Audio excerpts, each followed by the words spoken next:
ಆಗಿ ಆತನ ಕೊಂಡಾಡೋದಕ್ಕೆ ಕೂಡಿ ಬಂದಿದ್ದೇವೆ. ಅದಕ್ಕಾಗಿ ತಮ್ಮ ತಂದೆ ದೇವರ ನಾಮಕ್ಕೆ ಕ್ರಿಸ್ತನ ಮುಖಾಂತರ ಸ್ತೋತ್ರವನ್ನು ಸಲ್ಲಿಸಲಾಗಿದ್ದೇನೆ. ನಾವೆಲ್ಲರೂ ಈ ಒಂದು ಕೂಡ ಪ್ರಾರಂಭಿಸುವ ಹಾಗೆ ನಾವು ಹಾಡುವ ಸಂಗೀತಗಳಲ್ಲಿ ಒಂದನೇ ಸಂಗೀತನ ಹಾಡುತ್ತಾ ಈ ಒಂದು ಕೂಡ ಪ್ರಾರಂಭಿಸೋಣ. ಹಾಡುವ ಸಂಗೀತಗಳಲ್ಲಿ ಒಂದನೇ ಸಂಗೀತ ಹಿಮ್ ನಂಬರ್ 1.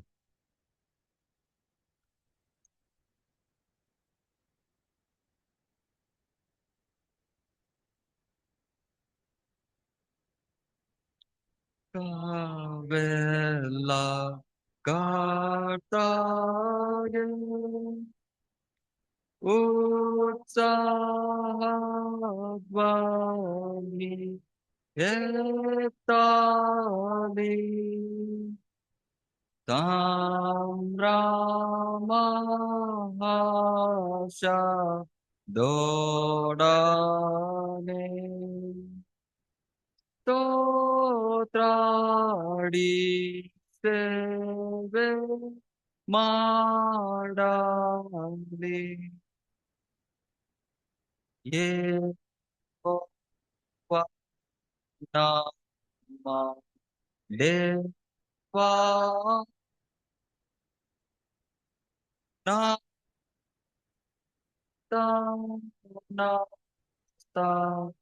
ಕೃತ್ಯವು ಮಾಂದೆ ಪಾಂದ ನಾಮ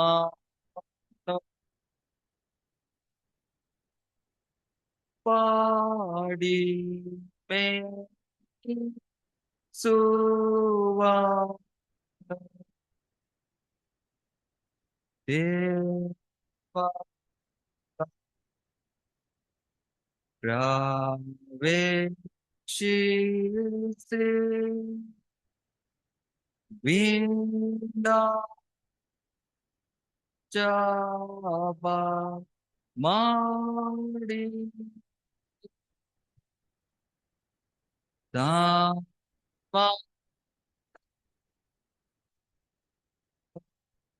ತೋರಿಸಿ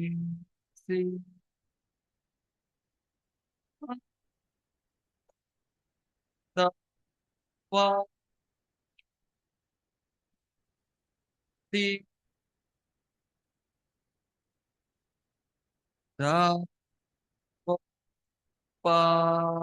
ತಪ್ಪಕಾರಿ ಆತ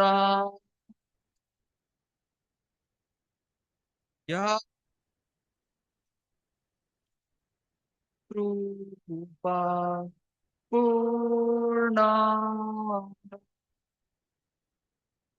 ನೇತ್ರ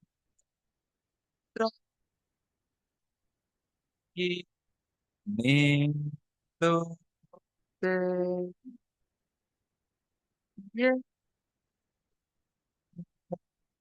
ಕೋಟ ವಾಕ್ಯ ಸಭ್ಯಕ್ಕೆ ಎಲ್ಲರೂ ಕುತ್ಕೋಬೇಕು ಕೇಳ್ಕೊಳ್ತೇನೆ. ಈಗ ಕೀರ್ತನೆ ಪಾರಣ ಆದುಕೊಂಡ ಕೀರ್ತನೆಗಳಲ್ಲಿ 136ನೇ ಕೀರ್ತನೆ ವಚನ 1ರಿಂದ 26. ಚೂಸನ್ ಟೆಕ್ಸ್ಟ್ ಫಾರ್ ಸಾಮ್ ರೀಡಿಂಗ್ ಸಾಮ್ 136 ವರ್ಸಸ್ 1 to 26. ಇದನ್ನ ನಮ್ಮ ಮಧ್ಯದಲ್ಲಿ ಸೋದರ ಮೂರ್ತಿ ಬ್ರದರ್ ಓದ್ಬೇಕಾಗಿ ಕೇಳ್ಕೊಳ್ತೀನಿ.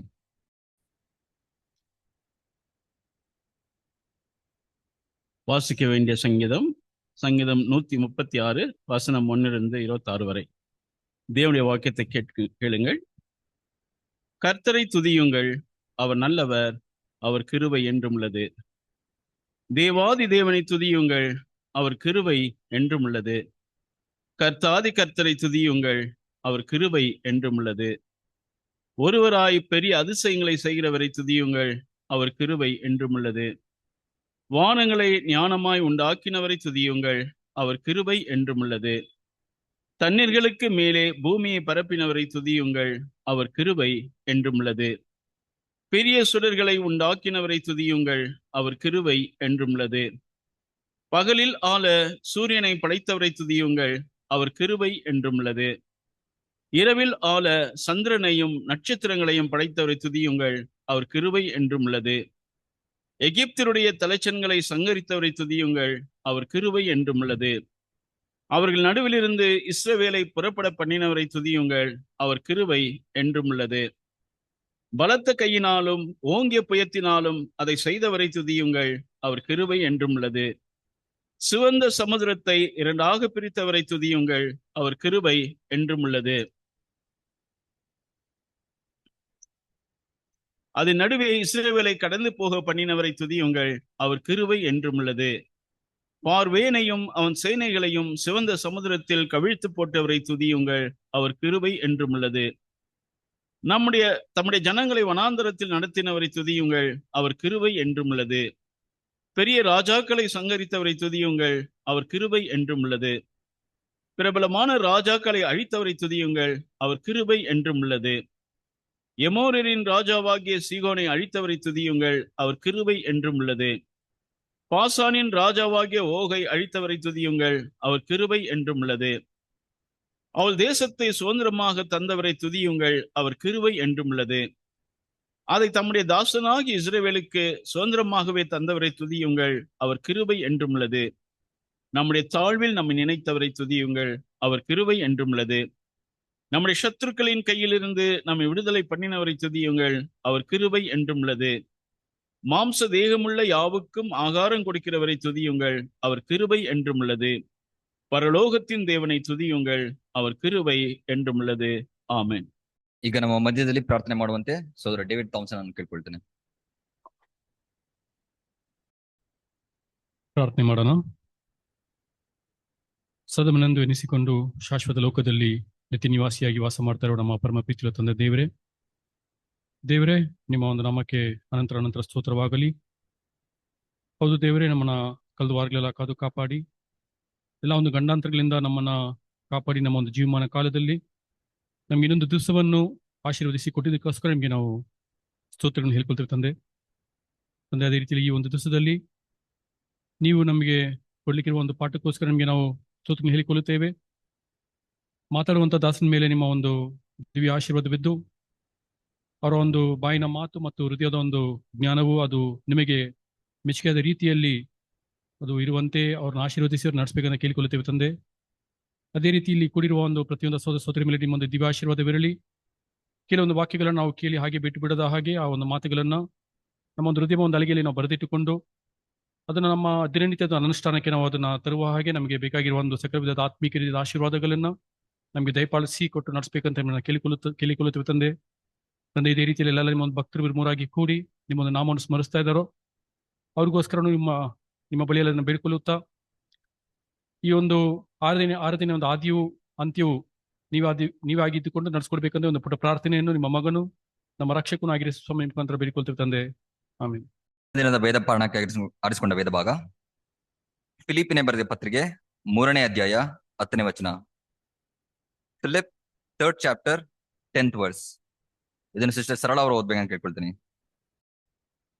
ಈಗ ನಾವು ಪಾಠಕ್ಕೆ ಹೋಗೋ ಮುಂಚೆ ನಾವು ಸಿದ್ಧ ಮಾಡಿಕೊಳ್ಳುವ ಹಾಗೆ ನಾವು ಹಾಡುವ ಸಂಗೀತಗಳಲ್ಲಿ 249ನೇ ಸಂಗೀತ 1ನೇ ಮತ್ತೆ 2 ಚರಣನ, hymn number 249 first and last ಸ್ಟಾನ್ಜಾ.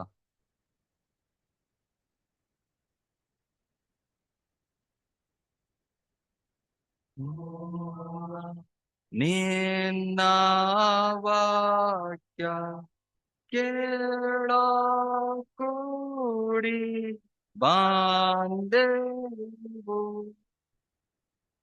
ಕಾಣೋ ನೋಡ ಕಿವಿ ಕೇಳ ಬುದ್ಧಿಗ್ರಾಹಿ ಸಾಕೋಡು ನೀತಿ ಮಾರ್ಗ ದಲ್ಲಿ ಕಾರ್ತ ನಮ್ಮನು ನೀ ನಾಡಿಸು ನಿನ್ನ ಹತ್ರ ತರುವ ಭಾಗ್ಯದಲ್ಲಿ ಸೇರಿಸು.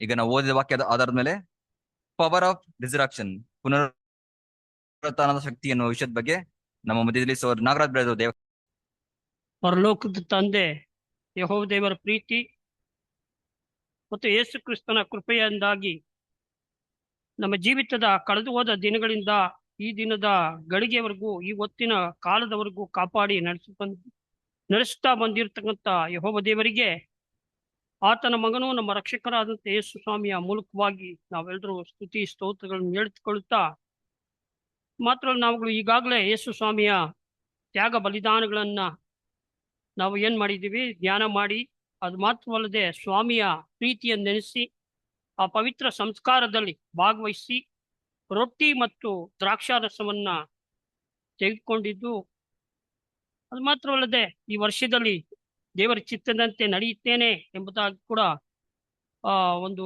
ದೇವರು ನಮಗೇನು ಅಂದ್ರೆ ನವೀಕರಿಸಿಕೊಳ್ಳುವಂತೆ, ಒಂದು ರಿನಿವಲ್ ಮಾಡಿಕೊಳ್ಳುವಂತೆ ಒಂದು ಅವಕಾಶವನ್ನು ಕೂಡ ದೇವರು ನಮ್ಮೆಲ್ಲರಿಗೂ ಕೊಟ್ಟಿದ್ದಾರೆ. ಇದನ್ನೆನಿಸಿ ಕೂಡ ನಾವು ಸ್ವಾಮಿಯ ಮೂಲಕವಾಗಿ, ಯೇಸು ಸ್ವಾಮಿಯ ಮೂಲಕವಾಗಿ ಯೆಹೋವ ದೇವರಿಗೆ ಸಭೆಯಾಗಿ ಸ್ತುತಿ ಸ್ತೋತ್ರವನ್ನು ಸಲ್ಲಿಸ್ತಾ ಈ ದಿನದ ಪಾಠಕ್ಕೆ ಹೋಗುವ. ಯೆಹೋವ ದೇವರೇ, ನನ್ನ ಶರಣನೇ, ನನ್ನ ವಿಮೋಚಕನೇ, ನಿಮ್ಮ ವಿಷಯವಾದ ನಮ್ಮ ಮಾತುಗಳು, ಜ್ಞಾನವು ನಿಮಗೆ ಮಹಿಮೆಯು, ಅದು ನಮಗೆ ಆಶೀರ್ವಾದಕರವಾಗಿರಲಿ. ಆಮೆನ್. ಕೃಷ್ಣನಲ್ಲಿ ಪ್ರೀತಿಯ ಸಹೋದರ ಸಹೋದರಿಯರೇ, ಲೋಕದ ವಾಡಿಕೆಯಂತೆ ನಾವೆಲ್ಲರೂ ಈ ಪುನರುತ್ಥಾನದ ವಿಷಯದಲ್ಲಿ ಧ್ಯಾನ ಮಾಡಬೇಕಾ ಮಾಡಬಾರ್ದಾ ಎಂಬುದಾಗಿ ನೋಡುವಾಗ, ಕ್ರಿಸ್ತನಲ್ಲಿ ಪ್ರಿಯರೇ, ಲೋಕದಲ್ಲಿ ಈಸ್ಟರ್ ಹಬ್ಬ ಅಂತ ಕೂಡ ಆಚರಣೆ ಮಾಡ್ತಾರೆ. ಅದು ನಮ್ಗೆ ಬೇಡವಾದ ವಿಷಯ. ಆದ್ರೆ ನಮಗೆ ಈ ಓದಿದಂತ ವಾಕ್ಯದ ಅಡಿಯಲ್ಲಿ ಆ ಪುನರುತ್ಥಾನದಲ್ಲಿ ಇರ್ತಕ್ಕಂಥ ಶಕ್ತಿ ಮತ್ತು ಸ್ವಾಮಿಯ ಬಾಧೆಗಳಲ್ಲಿ ಪಾಲುಗಾರರಾಗಬೇಕಂತಕ್ಕಂಥ ಆ ಪದವಿ, ಅದನ್ನ ತಿಳಿದುಕೊಂಡು ಆತನ ಮರಣದ ವಿಷಯದಲ್ಲಿ ಇಮೇಜ್ ಆಗ್ಬೇಕು ಎಂಬುದಾಗಿ ಕೂಡ ಅವರ ಕುತೂಹಲ ಆಗಿತ್ತು. ಯಾರ್ದು? ಅಪೊಸ್ತಲನಾದಂಥ ಪೌಲರ ಕುತೂಹಲ. ಇದೇ ಕುತೂಹಲನೇ ನಮಗೂ ಕೂಡ. ಹಾಗೆಯೇ ಇರುವಾಗ ಕೃಷ್ಣನಲ್ಲಿ ಪ್ರೀತಿಯ ಸಹೋದರ ಸಹೋದರಿಯರೇ, ಪುನರುತ್ಥಾನದಲ್ಲಿ ಇರ್ತಕ್ಕಂಥ ಶಕ್ತಿ ಏನಿರಬಹುದು ಅಂತ ಪ್ರಶ್ನೆ ಮಾಡಿಕೊಂಡು ಹೋಗ್ತಾ ಇದ್ರೆ, ಕರ್ತನ ಪುನರುತ್ಥಾನವಾಗದಿದ್ರೆ, ಸ್ವಾಮಿ ಪುನರುತ್ಥಾನವಾಗದೇ ಇದ್ರೆ ಸುವಾರ್ತೆ ಎಂಬುದು ಇಲ್ಲ. ನಮ್ಮ ರಕ್ಷಕರಾದಂಥ ಸ್ವಾಮಿ ಪುನರುತ್ಥಾನವಾಗದಿದ್ದರೆ ಜೀವದ ನಿರೀಕ್ಷೆ ಮನುಕುಲಕ್ಕೆ ಇಲ್ಲ. ದೇವರ ಪ್ರಥಮ ಸೃಷ್ಟಿಯಾದಂಥ ತಲೆಯಾದಂಥ ಶಿರಸ್ಸು ಪುನರುತ್ಥಾನವಾಗದೇ ಇದ್ದಿದ್ದರೆ ಬಿದ್ದು ಹೋದ ದೂತರಿಗೂ ಮತ್ತೊಂದು ಅವಕಾಶವಿಲ್ಲ. ಅದ್ಭುತ ಸ್ವರೂಪನಾದ ಪುನರುತ್ಥಾನವಾಗದಿದ್ದರೆ ಸಭೆಯ ಕರುವಿಕೆಯೂ ಇಲ್ಲ. ದೇವರ ಕುರಿಮರಿಯ ಪುನರುತ್ಥಾನವಾಗದಿದ್ದರೆ ಪಾಪದ ಕ್ಷಮಾಪಣೆ ಕೂಡ ಇಲ್ಲ ಎಂಬುದಾಗಿ ಕೂಡ ಹೇಳ್ತಾರೆ.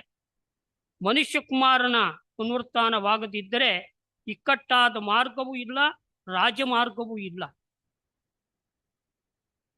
ನಮ್ಮ ರಕ್ಷಕನಾದಂಥ ಆಲೋಚನಾ ಕರ್ತನಾದಂಥ ಪುನರುತ್ಥಾನವಾಗದೇ ಇದ್ದರೆ ವಿಮೋಚನ ಬಲಿ ನಿಜವಾಗಲಿಲ್ಲ. ಮೆಸ್ಸಿಯನ ಪುನರುತ್ಥಾನವಾಗದಿದ್ದರೆ ಪ್ರವಾದನೆಗಳು ನೆರವೇರಲಿಲ್ಲ. ದೇವರ ಒಬ್ಬನೇ ಮಗನ ಪುನರುತ್ಥಾನವಾಗದಿದ್ದರೆ ಪ್ರೀತಿಯ ಅರ್ಥವಿಲ್ಲ. ದೇವರ ಚೊಚ್ಚಲ ಮಗನ ಪುನರುತ್ಥಾನವಾಗದಿದ್ದರೆ ಸೈತಾನನನ್ನ ಜಯಿಸಲು ಸಾಧ್ಯವಾಗುತ್ತಿರಲಿಲ್ಲ. ಲೋಗೋಸನ ಪುನರುತ್ಥಾನವಾಗದಿದ್ದರೆ ಸತ್ಯವೇದ ಸತ್ಯವಾಗಿ ಇರುತ್ತಿರಲಿಲ್ಲ. ಇಮ್ಮಾನುವೇಲನ ಪುನರುತ್ಥಾನವಾಗದಿದ್ದರೆ ಕೆಟ್ಟದ್ದನ್ನ ಅನುಮೋದಿಸೋದಕ್ಕೆ ಅರ್ಥವಿಲ್ಲ ಎಂಬುದಾಗಿ ಕೂಡ ಅಲ್ಲಿ ಹೇಳ್ತಾರೆ. ಸ್ತ್ರೀಯ ಸಂತಾನವಾದವನ ಪುನರುತ್ಥಾನವಾಗದಿದ್ದರೆ ಅಬ್ರಹಾಮನಿಗೆ ಮಾಡಿದ ವಾಗ್ದಾನ ನೆರವೇರುತ್ತಿರಲಿಲ್ಲ. ಮಧ್ಯಸ್ಥನ ಪುನರುತ್ಥಾನವಾಗದಿದ್ದರೆ ಧರ್ಮಶಾಸ್ತ್ರ ಕೊಟ್ಟ ಉದ್ದೇಶವಿಲ್ಲ. ಮಿಕಾಯಲನ ಪುನರುತ್ಥಾನವಾಗದಿದ್ದರೆ ನಂಬಿಗಸ್ತ ವೀರರ ನಂಬಿಕೆಗೆ ಫಲವಿಲ್ಲ. ಲೋಕದ ಸೃಷ್ಟಿಕರ್ತನ ಪುನರುತ್ಥಾನವಾಗದಿದ್ದರೆ ಲೋಕದ ಸರ್ವನಾಶನವನ್ನು ತಡೆಯಲು ಯಾರಿಂದಲೂ ಸಾಧ್ಯವಿಲ್ಲ. ಸಮಾಧಾನ ಪ್ರಭುವಿನ ಪುನರುತ್ಥಾನವಾಗದಿದ್ದರೆ ಯಾರ ಕಣ್ಣೀರು ಒರೆಸಲ್ಪಡುವುದಿಲ್ಲ ಎಂಬುದಾಗಿ ಕೂಡ ಹೀಗೆ ಅನೇಕ ಸತ್ಯ ಸಂಗತಿಗಳ ವಿಚಾರವಾಗಿ ಅಲ್ಲಿ ಪುನರುತ್ಥಾನದಲ್ಲಿ ಇರ್ತಕ್ಕಂಥ ಶಕ್ತಿಯ ವಿಚಾರದಲ್ಲಿ ಅಲ್ಲಿ ನೋಡೋದನ್ನು ಕೂಡ ಹಾಗಾದ್ರೆ ಕ್ರಿಸ್ತನಲ್ಲಿ ಪ್ರಿಯರೇ, ಆ ಪುನರುತ್ಥಾನ ಎಂಬತಕ್ಕಂಥದ್ದು ಕನ್ನಡದಲ್ಲಿ ಅನುವಾದ ಹೇಗೆ ಬರುತ್ತೆ ಅಂದ್ರೆ ಪುನರುತ್ಥಾನ, ರಿಸರೆಕ್ಷನ್ ಎಂಬತಕ್ಕಂಥ ಆಂಗ್ಲ ಪದದ ಈ ಒಂದು ಕನ್ನಡ ಪದದಲ್ಲಿ ಪುನರುತ್ಥಾನ ಅಥವಾ ಮರುಜೀವ ಎಂಬುದಾಗಿ ಕೂಡ ಹೇಳ್ತಾರೆ. ಈ ರಿಸರೆಕ್ಷನ್ ಗ್ರೀಕ್ ಪದದ ಮೂಲ ಅರ್ಥ ಸ್ಟ್ರಾಂಗ್ ಕನ್ಕಾರ್ಡೆನ್ಸ್ ಬೈಬಲ್ ಅಲ್ಲಿ ನೋಡುವಾಗ G36 ಓದುವಾಗ ಅನಾಸ್ಟಿಯಸ್ ಎಂಬುದಾಗಿ ಕೂಡ ಕರೀತಾರೆ. ಹಾಗಾದ್ರೆ ಈ ಮೆಡಿಕಲ್ ಫೀಲ್ಡ್ ಅಲ್ಲಿ ನಾವು ಸ್ವಲ್ಪ ನೋಡೋಣ. ಮೆಡಿಕಲ್ ಫೀಲ್ಡ್ ಅಲ್ಲಿ ವೈದ್ಯಕೀಯ ಕ್ಷೇತ್ರದಲ್ಲಿ ಈ ಅರವಳಿ ತಜ್ಞರು ಇರ್ತಾರೆ, ಗೊತ್ತಾ? ಅರವಳಿ ತಜ್ಞರು ಅಂದ್ರೆ ಅನಾಸ್ಟಿಯಾ ಸ್ಪೆಷಲಿಸ್ಟ್. ಅವ್ರು ಏನ್ ಮಾಡ್ತಾರೆ ಅಂದ್ರೆ ನಮ್ಮ ದೇಹದಲ್ಲಿ ಇರ್ತಕ್ಕಂಥ, ಉದಾಹರಣೆಗೆ ನಮ್ಮ ದೇಹದಲ್ಲಿ ಅಲ್ಲಿಗೆ ಏನಾದ್ರೂ ತೊಂದರೆ ಆದ್ರೆ, ನೋವು ಬಂದ್ರೆ ಯಾವ ಡಾಕ್ಟರ್ ಹತ್ರ ಹೋಗ್ತೀವಿ? ಡೆಂಟಲ್ ಸ್ಪೆಷಲಿಸ್ಟ್ ಹತ್ರ ಹೋಗ್ತೀವಿ ಅಲ್ವಾ? ಅದೇ ರೀತಿ ಕಣ್ಣಿಗೆ ಏನಾದ್ರೂ ಸಮಸ್ಯೆ ಆದ್ರೆ ಯಾರ ಡಾಕ್ಟರ್ ಹತ್ರ ಹೋಗ್ತೀವಿ? ಐ ಡಾಕ್ಟರ್ ಹತ್ರ ಹೋಗ್ತೀವಿ ಕಾಮನ್ ಆಗಿ ಅಲ್ವಾ? ಅದೇ ಕೈ ಕಾಲುಗಳಿಗೆ ತೊಂದರೆ ಆದ್ರೆ ಮೂಳೆ ಚಿಕಿತ್ಸೆ ಸ್ಪೆಷಲಿಸ್ಟ್ ಆದಂತ ಆರ್ಥೋಪೆಟಿಕ್ ಡಾಕ್ಟರ್ ಹತ್ರ ಹೋಗ್ತೀವಿ. ಹೀಗೆ ಹೋಗ್ತಾ ಹೇಳ್ಕೊಂಡು ಹೋಗ್ಬೋದು ಅಲ್ವಾ?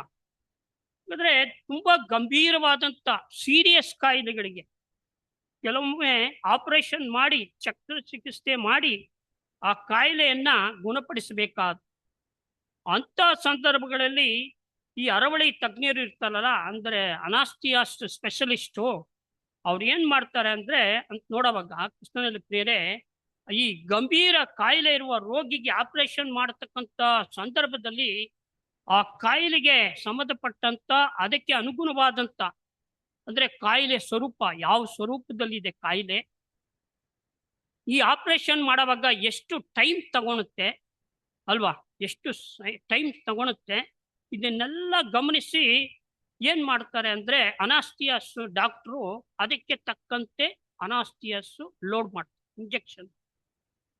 ಸೊ ಅವ್ರು ಹೇಳ್ತಾರೆ ಅನಾಸ್ಟಿಯಾಸ್ ಇದರಲ್ಲಿ 3 ವಿಧವಾದಂತ ಅನಾಸ್ಟಿಯಾಸ್ ಇದೆ. ಜನರಲ್ ಅನಾಸ್ಟಿಯಾಸ್ ಅಂದ್ರೆ ಕಾಮನ್, ಸಾಮಾನ್ಯವಾದಂತ ಅನಾಸ್ಟಿಯಾಸ್. ರೀಜನಲ್ ಅನಾಸ್ಟಿಯಾಸ್, ಪ್ರಾದೇಶಿಕ ಅನಾಸ್ಟಿಯಾಸ್ ಇದೆ ಎಂಬುದಾಗಿ ಕೂಡ ಹೇಳ್ತಾರೆ. ಆಮೇಲೆ ಲೋಕಲ್ ಅನಾಸ್ಟಿಯಾ ಇದೆ ಎಂಬುದಾಗಿ ಕೂಡ ಹೇಳ್ತಾರೆ, ಅಂದ್ರೆ ಸ್ಥಳೀಯ ಅನಾಸ್ಟಿಯಾಸ್ ಎಂಬುದಾಗಿ ಕೂಡ.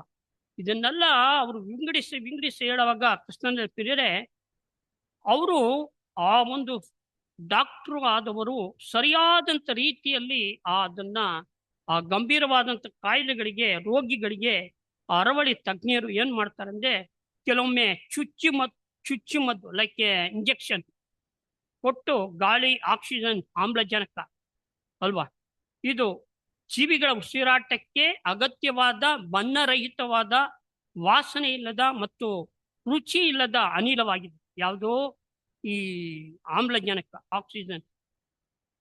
ಇದನ್ನ ಕೊಟ್ಟು ಏನ್ ಮಾಡ್ತಾರೆ ಅಂದ್ರೆ ರೋಗಿಯ ಪ್ರಜ್ಞೆಯನ್ನ, ಆ ಕಾನ್ಶಿಯಸ್ ಅನ್ನ ತಪ್ಪಿಸಿ ಆ ಕೃತಕ ಉಸಿರಾಟದ ಉಪಕರಣ ವೆಂಟಿಲೇಟರ್ ಅದರಲ್ಲಿ ಮಿಷಿನ್ ಅಲ್ಲಿ ಅಳವಡಿಸಿ ರೋಗಿಯನ್ನ ನಿದ್ರೆಗೆ ಹೋಗಿಸಿ ಆ ರೋಗಿಯ ಉಸಿರಾಟವನ್ನ ಮಿಷಿನ್ ಮೂಲಕ ಕಂಟ್ರೋಲ್ ಅಲ್ಲಿ ಇಟ್ಕೊಂತಾರೆ ಅಲ್ವಾ? ಇದರಿಂದ ಆಪರೇಷನ್ಗೆ ಒಳಪಟ್ಟಂತ ರೋಗಿಗೆ ಆಪರೇಷನ್ ಮಾಡುವಾಗ ನೋವಿನ ಸಂವೇದನೆ ಆಗಲಿ ಅಥವಾ ಅರಿವಿನ ಶಕ್ತಿ ಆಗಲಿ, ಗಮನಿಸಿ ವಾಕ್ಯನ, ನೋವಿನ ಸಂವೇದನೆ ಆಗಲಿ ಅಥವಾ ಅರಿವಿನ ಶಕ್ತಿ ಆಗಲಿ ಯಾವುದು ಇರೋದಿಲ್ಲ. ಆಗ ಬಾಡಿ ಫುಲ್ಲಿ ಏನಾಗಿರುತ್ತೆ ಅಂದ್ರೆ ರಿಲ್ಯಾಕ್ಸ್ ಆಗಿರುತ್ತೆ. ಆಗ ಆ ಸರ್ಜರಿ ಮಾಡೋದಕ್ಕೆ ಅವರಿಗೆ ಅನುಕೂಲ ಆಗುತ್ತೆ. ಒಂದು ವೇಳೆ ಏನಾದ್ರೂ ಆಪರೇಷನ್ ಮಾಡುವಾಗ ಸಂದರ್ಭದಲ್ಲಿ ರೋಗಿಗೆ BP ಏರುಪೇರು ಆಯ್ತು, ಶುಗರ್ ಲೆವೆಲ್ ಏರುಪೇರು ಆಯ್ತು, ಬ್ಲಡ್ ಬ್ಲೀಡಿಂಗು, ಆಪರೇಷನ್ ಮಾಡುವಾಗ ಏನಾಗುತ್ತೆ ಬ್ಲಡ್ ಬ್ಲೀಡಿಂಗು ಜಾಸ್ತಿ ಆಗುತ್ತೆ. ಅಂತ ಸಂದರ್ಭಗಳಲ್ಲಿ ಏನ್ ಮಾಡ್ತಾರೆ, ಆ ರಕ್ತಸ್ರಾವ ವ್ಯತ್ಯಾಸವಾಗುವಾಗ, ಅಂತ ಏರುಪೇರು ಆದಾಗ ಅಂತ ಸಮಯಗಳಲ್ಲಿ ಏನ್ ಮಾಡ್ತಾರೆ ಅಂದ್ರೆ ಫುಲ್ಲಿ ಕಂಟ್ರೋಲ್ ಅಲ್ಲಿ ಮಿಷಿನ್ ಅಲ್ಲಿ ಇರ್ತಕ್ಕಂಥ ಕಾರಣ ಅದೇನ್ ಮಾಡಿದ್ವಿ, ಇಂಜೆಕ್ಷನ್ ಕೊಟ್ಟು ಸೊ ಆ ಕಂಟ್ರೋಲ್ಗೆ ಈ ತರ ತರ್ತಾರೆ. ಈ ಪ್ರಕ್ರಿಯೆಗೆ ಅನಾಸ್ತಿಸ್ ಅಥವಾ ಅನಾಸ್ತಿಯಾ ಎಂಬುದಾಗಿ ಕೂಡ ಕರೆಯುತ್ತೆ. ಹಾಗಾದ್ರೆ ಕ್ರಿಸ್ತನಲ್ಲಿ ಪ್ರಿಯರೇ, ರಿಸರೆಕ್ಷನ್ ಎಂಬತಕ್ಕಂಥ ಕನ್ನಡ ಪದದ ಪುನರುತ್ಥಾನ ಅಥವಾ ಮರುಜೀವ ಸತ್ಯವೇದ ಹೊಸ ಒಡಂಬಡಿಕೆಯಲ್ಲಿ ಸುಮಾರು 40 ರಿಂದ 42 ಸಾರಿ ಅದು ವಿವಿಧ ಸಂದರ್ಭಗಳಲ್ಲಿ ಬರೆಯಲ್ಪಟ್ಟಿದೆ. ಮತ್ತೆ ಅಪೊಸ್ತಲನಾದಂಥ ಪೌಲ್ರು ಇಲ್ಲಿ ಯೇಸು ಸ್ವಾಮಿ ಪುನರುತ್ಥಾನದಲ್ಲಿ ಇರ್ತಕ್ಕಂಥ ಶಕ್ತಿ ಮತ್ತು ಬಾಧೆಗಳಲ್ಲಿ ಪಾಲುಗಾರನಾಗಿರ್ಬೇಕ ಪದವಿ ಇದನ್ನು ತಿಳಿದುಕೊಂಡು ಸ್ವಾಮಿಯ ವಿಷಯದಲ್ಲಿ ಸ್ವರೂಪನಾಗಬೇಕು, ಆ ಒಂದು ಇಮೇಜಿಗೆ ಹೋಗ್ಬೇಕಂತ ಯಾವಾಗಲೂ ಅವರು ಆ ಒಂದು ಕುತೂಹಲ ಅವರಲ್ಲಿತ್ತು. ಈ ಕುತೂಹಲ ಅಂತ ನೋಡುವಾಗ ನಮ್ಮ ರಕ್ಷಕರಾದಂಥ ಯೇಸು ಸ್ವಾಮಿ ಕೂಡ ಕಡೆ ಭೋಜನವನ್ನ ತೆಗೆದುಕೊಂಡು ನಾನು ಇನ್ನು ಮುಂದೆ ದೇವರ ರಾಜ್ಯದಲ್ಲಿ ಸೇರುವ ತನಕ ಏನಂತೆ ಅಲ್ಲಿ ಮಾಡೋದಕ್ಕೆ ನಾನು ಅಪೇಕ್ಷೆ ಉಳ್ಳವನಾಗಿ ಕುತೂಹಲ ಉಳ್ಳವನಾಗಿದ್ದೇನೆ ಎಂಬುದಾಗಿ ಹೀಗೆ ಅದಕ್ಕೆ ಅಪೊಸ್ತಲನಾದಂಥ ಪೌಲ್ರು ಹೇಳ್ತಾರೆ 1 ಕೊರಿಂಥ 2ನೇ ಅಧ್ಯಾಯ 4 ರಿಂದ 5 ವಚನಗಳಲ್ಲಿ,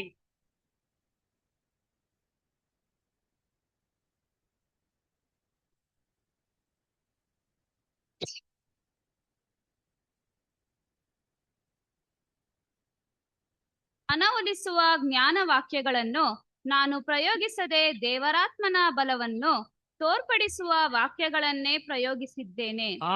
ಕ್ರಿಸ್ತನಲ್ಲಿ ಪ್ರೀತಿಯ ಸಹೋದರ ಸಹೋದರಿಯರೇ, ಅಪೊಸ್ತಲನಾದಂಥ ಪೌಲ್ರು ನಂಬಿಕೆ ಮನುಷ್ಯನ ಜ್ಞಾನವನ್ನ ಆಧಾರ ಮಾಡಿಕೊಳ್ಳದೆ ದೇವರ ಶಕ್ತಿಯನ್ನ ಆಧಾರ ಮಾಡಿಕೊಡಬೇಕೆಂದು ಅವರು ಯಾವಾಗಲೂ ಬೋಧನೆ ಮಾಡ್ತಕ್ಕಂಥ ವಿಷಯದಲ್ಲಿ, ಪ್ರಸಂಗದ ವಿಷಯದಲ್ಲಿ ಮನವೊಲಿಸತಕ್ಕಂಥ ಜ್ಞಾನವಾಕ್ಯಗಳನ್ನ ಪ್ರಯೋಗಿಸದೆ ದೇವರಾತ್ಮನು ಬಲವನ್ನ ತೋರ್ಪಡಿಸುವ ವಾಕ್ಯಗಳನ್ನೇ ಅಲ್ಲಿ ಏನ್ ಮಾಡಿದ್ರು ಅಂದ್ರೆ ಅಲ್ಲಿ ಪ್ರಯೋಗಿಸಿದ್ರು ಎಂಬುದಾಗಿ ಅಪೊಸ್ತಲನಾದಂಥ ಪೌಲರ ಈ ಒಂದು ಸ್ಟೇಟ್ಮೆಂಟ್ ಎಂಬುದಾಗಿ ಕೂಡ ಇರುವಾಗ, ಹಳೆ ಒಡಂಬಡಿಕೆಯಲ್ಲಿ ಎಲ್ಲಾದ್ರೂ ಪುನರುತ್ಥಾನದ ನಿರೀಕ್ಷೆ ಮತ್ತು ನಂಬಿಕೆಯುಳ್ಳ ಭಕ್ತರ ಕುರಿತು ಬರೆಯಲ್ಪಟ್ಟಿದೆಯಾ? ಒಂದು ಪ್ರಶ್ನೆ. ಹಳೆ ಒಡಂಬಡಿಕೆಯಲ್ಲಿ ಎಲ್ಲಿಯಾದ್ರೂ ಪುನರುತ್ಥಾನದ ನಿರೀಕ್ಷೆ ಮತ್ತು ನಂಬಿಕೆಯುಳ್ಳ ಭಕ್ತರ ಕುರಿತು ಬರೆಯಲ್ಪಟ್ಟಿದೆಯಾ ಎಂಬುದಾಗಿ ಗಮನಿಸಿಕೊಳ್ಳುವಾಗ ಎಸ್ಆರ್ನೋ ಹೌದಾ ಅಲ್ವಾ? ಬರೆಯಲ್ಪಟ್ಟ ಹೌದು, ಬರೆಯಲ್ಪಟ್ಟಿದೆ. ಹಾಗಾದ್ರೆ ಎಲ್ಲಿ ಯಾವ ರೀತಿ ಬರೆಯಲ್ಪಟ್ಟಿದೆ ಅಂತ ನೋಡುವಾಗ, ಭಕ್ತನಾದಂಥ ಯೋಬನಿಗೆ ಅಲ್ಲಿ 14ನೇ ಅಧ್ಯಾಯದಲ್ಲಿ 1 ರಿಂದ 14 ವಚನಗಳಲ್ಲಿ ಗಮನಿಸಿಕೊಳ್ಳುವಾಗ ಅವರು ಸ್ತ್ರೀಯಲ್ಲಿ ಹುಟ್ಟಿರ್ತಕ್ಕಂಥ ಮನುಷ್ಯನು ಯಾವ ರೀತಿಯಾಗಿರುತ್ತಾನೆ ಎಂಬುದಾಗಿ ನೋಡುವಾಗ ಅಲ್ಪ ಆಯುಷ್ಯುಳ್ಳವನಾಗಿರ್ತಾನೆ, ಕಳವಳದಿಂದ ತುಂಬಿದವನಾಗಿರುತ್ತಾನೆ. ಅವನ ದಿನಗಳು ಯಾವ ರೀತಿಯಾಗಿರುತ್ತೆ ಅಂತ ನೋಡುವಾಗ ಹೂವಿನ ಹಾಗೆ ಹರಳಿ ಬಾಡಿ ಹೋಗ್ತಾನೆ. ಅವನ ಜೀವಿತ ನೆರಳಿನಂತೆ ನಿಲ್ಲದೆ ಓಡಿ ಹೋಗುತ್ತೆ. ಮನುಷ್ಯನ ದಿನಗಳು ಇಷ್ಟೇ ಎಂದು ತೀರ್ಮಾನ ಆಗಿದೆಯಲ್ಲ, ಅವನ ತಿಂಗಳುಗಳು ಲೆಕ್ಕವು ದೇವರಿಗೆ ಗೊತ್ತಿದೆ. ದಾಟಲಾರದ ಬಾರ್ಡರ್ಸ್ ಅನ್ನ, ಗಡಿಗಳನ್ನ ಮನುಷ್ಯನಿಗೆ ನೇಮಿಸಿರ್ತಾರೆ. ಕೂಲಿಯವನಿಗಿರುವಷ್ಟು ಸಂತೋಷದಿಂದಾರು ಆ ಕೂಲಿಯವನು ಆ ದಿನವನ್ನ ಕಳೆಯಲಿ ಎಂಬುದಾಗಿ ಕೂಡ ಅಲ್ಲಿ ಆ ಒಂದು ಕಾರ್ಯವನ್ನು ಕೂಡ ಹೇಳ್ತಾರೆ. 7ನೇ ವಚನದಲ್ಲಿ ಹೇಳ್ತಾರೆ, ಕಡಿದ ಮರವು ತಾನು ಮಳೆಯುವುದನ್ನು ನಿಲ್ಲಿಸದೆ ಮತ್ತೆ ಚಿಗುರಿತೆಂದು ನಿರೀಕ್ಷಿಸುತ್ತದಲ್ಲವೇ? ಒಂದು ಕಡಿದು ಹೋದಂತ ಮರ ಅದು ಕಡಿದೋಗಿ ಬಿದ್ದೋಗ್ಬಿಡುತ್ತೆ, ಆದ್ರೆ ಮತ್ತೆ ನಾನು ಚಿಗುರುತ್ತೇನೆ ಎಂಬತಕ್ಕಂಥ ಆ ಮರಕ್ಕೆ ಒಂದು ನಿರೀಕ್ಷೆ ಇದೆ ಅಲ್ಲವೇ? 8ನೇ ವಚನದಲ್ಲಿ ಹೇಳ್ತಾರೆ, ನೆಲದಲ್ಲಿ ಅದರ ಬುಡವು ಮುದಿಯಾದರೂ ಮಣ್ಣಿನಲ್ಲಿ ಬೇರು ಸತ್ತರು. 9ನೇ ವಚನದಲ್ಲಿ ನೀರಿನ ವಾಸನೆಯಿಂದಲೇ ಅದು ಮಳೆತು ಗಿಡದ ಹಾಗೆ ಕವಲೊಡೆಯುವುದು.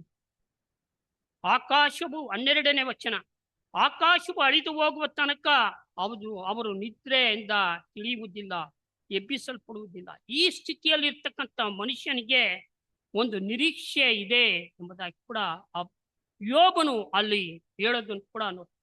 ಇದಕ್ಕೆ ನಮ್ಮ ರಕ್ಷಕರಾದಂಥ ಯೇಸು ಕ್ರಿಸ್ತರು ಹೇಳ್ತಾರೆ, ಮತ್ತಾಯ 5:18 ಈ ರೀತಿಯಾಗಿ ಹೇಳ್ತಾರೆ, ಸಿಂಬಾಲಿಕ್ ಮೀನಿಂಗ್ ಹೇಳ್ತಾರೆ.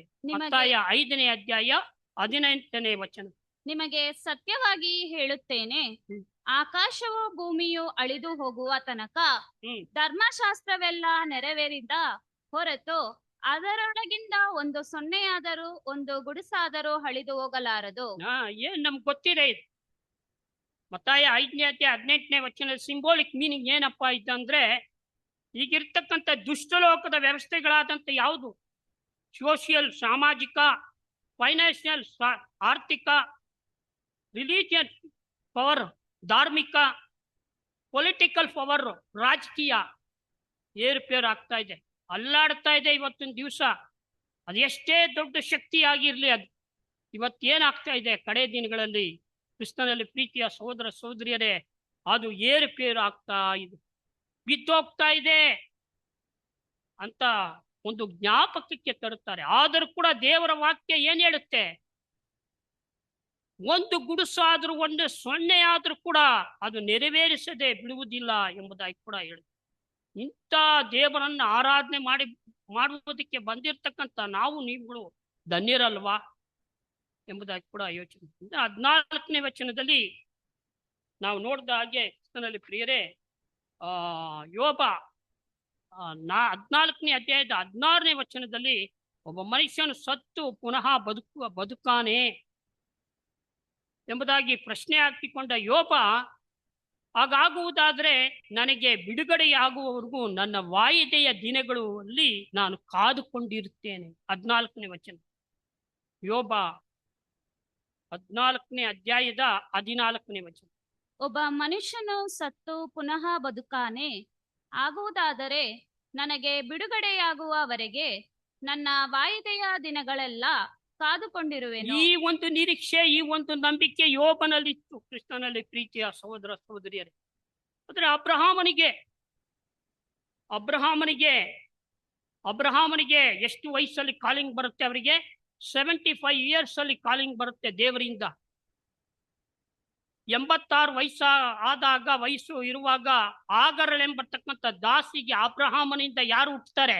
ಇಸ್ಮಾಯಿಲ್ ಹುಟ್ಟುತ್ತಾರೆ. ಅದೇ ಅಬ್ರಹಾಮನಿಗೆ 99 ವರ್ಷ ವಯಸ್ಸಾದಾಗ ಸುನ್ನತಿ ಆಗುತ್ತೆ. ಇದೇ ಅಬ್ರಹಾಮನಿಗೆ 100 ವರ್ಷ ಸಾರಳಲ್ಲಿ ಅಬ್ರಹಾಮನ ವಾಗ್ದಾನದ ಮಗ ಇಸಾಕನು ಹುಟ್ಟುತ್ತಾನೆ ಅಂತ ಕೂಡ ಅಲ್ಲಿ ನೋಡ್ತೀವಿ. ಹಾಗಾದ್ರೆ ರೋಮ 4ನೇ ಅಧ್ಯಾಯ 17ನೇ ವಚನ, ರೋಮ 4:17. ನಾನು ನಿನ್ನನ್ನು ಅನೇಕ ಜನಾಂಗಗಳಿಗೆ ಮೂಲ ಪಿತೃವಾಗಿ ನೇಮಿಸಿದ್ದೇನೆಂದು ಶಾಸ್ತ್ರದಲ್ಲಿ ಬರೆದಿರುವ ಪ್ರಕಾರ ಅಬ್ರಹಾಮನು ನಮ್ಮೆಲ್ಲರಿಗೂ ದೇವರ ಸನ್ನಿಧಿಯಲ್ಲಿ ಮೂಲ ಪಿತೃವನ್ನಾಗಿದ್ದಾನೆ. ದೇವರು ಸತ್ತವರನ್ನು ಬದುಕಿಸುವವನಾಗಿಯೂ ಇಲ್ಲದನ್ನು ಇರುವುದನ್ನಾಗಿ ಕರೆಯುವವನಾಗಿಯೂ ಇದ್ದಾನೆಂದು ಅಬ್ರಹಾಮನು ನಂಬಿದನು. ಏನಂತ ನಂಬುದ್ರು ಅಬ್ರಹಾಮನು ಏನಂತ ನಂಬುವುದರು? ದೇವರು ಸತ್ತವರನ್ನ ಬದುಕಿಸುವವನಾಗಿಯೂ ಇಲ್ಲದಿದ್ದನ್ನ ಇರುವುದಾಗಿ ಕರೆಯುವವನಾಗಿಯೂ ಇದ್ದಾನೆಂದು ಅಬ್ರಹಾಮನು ನಂಬಿಕೆಯನ್ನ ಕಾಪಾಡಿಕೊಂಡು, ಈ ನಂಬಿಕೆಯನ್ನು ಕಾಪಾಡಿಕೊಳ್ಳುವುದಕ್ಕೆ ಅನೇಕ ಪರಿಶೋಧನೆಗಳು ಅವನ ಜೀವಿತದಲ್ಲಿ ಬಂದವು. ಈ ಒಂದು ನಂಬಿಕೆಯನ್ನು ಕಾಪಾಡಿಕೊಳ್ಳುವ ಸಲುವಾಗಿ ಅವರು ಅವರ ಜೀವಿತಾವಧಿಯಲ್ಲಿ ಅನೇಕ ಶೋಧನೆಗಳಿಗೆ ಒಳಗಾದರು ಎಂಬುದಾಗಿ ಕೂಡ ನಂಬಿಕೆಯಾಗಿ ಆಗ್ತಕ್ಕಂಥ ಪರಿಶೋಧನೆ ಎಂಬುದಾಗಿ ಕೂಡ ನೋಡ್ತೀವಿ.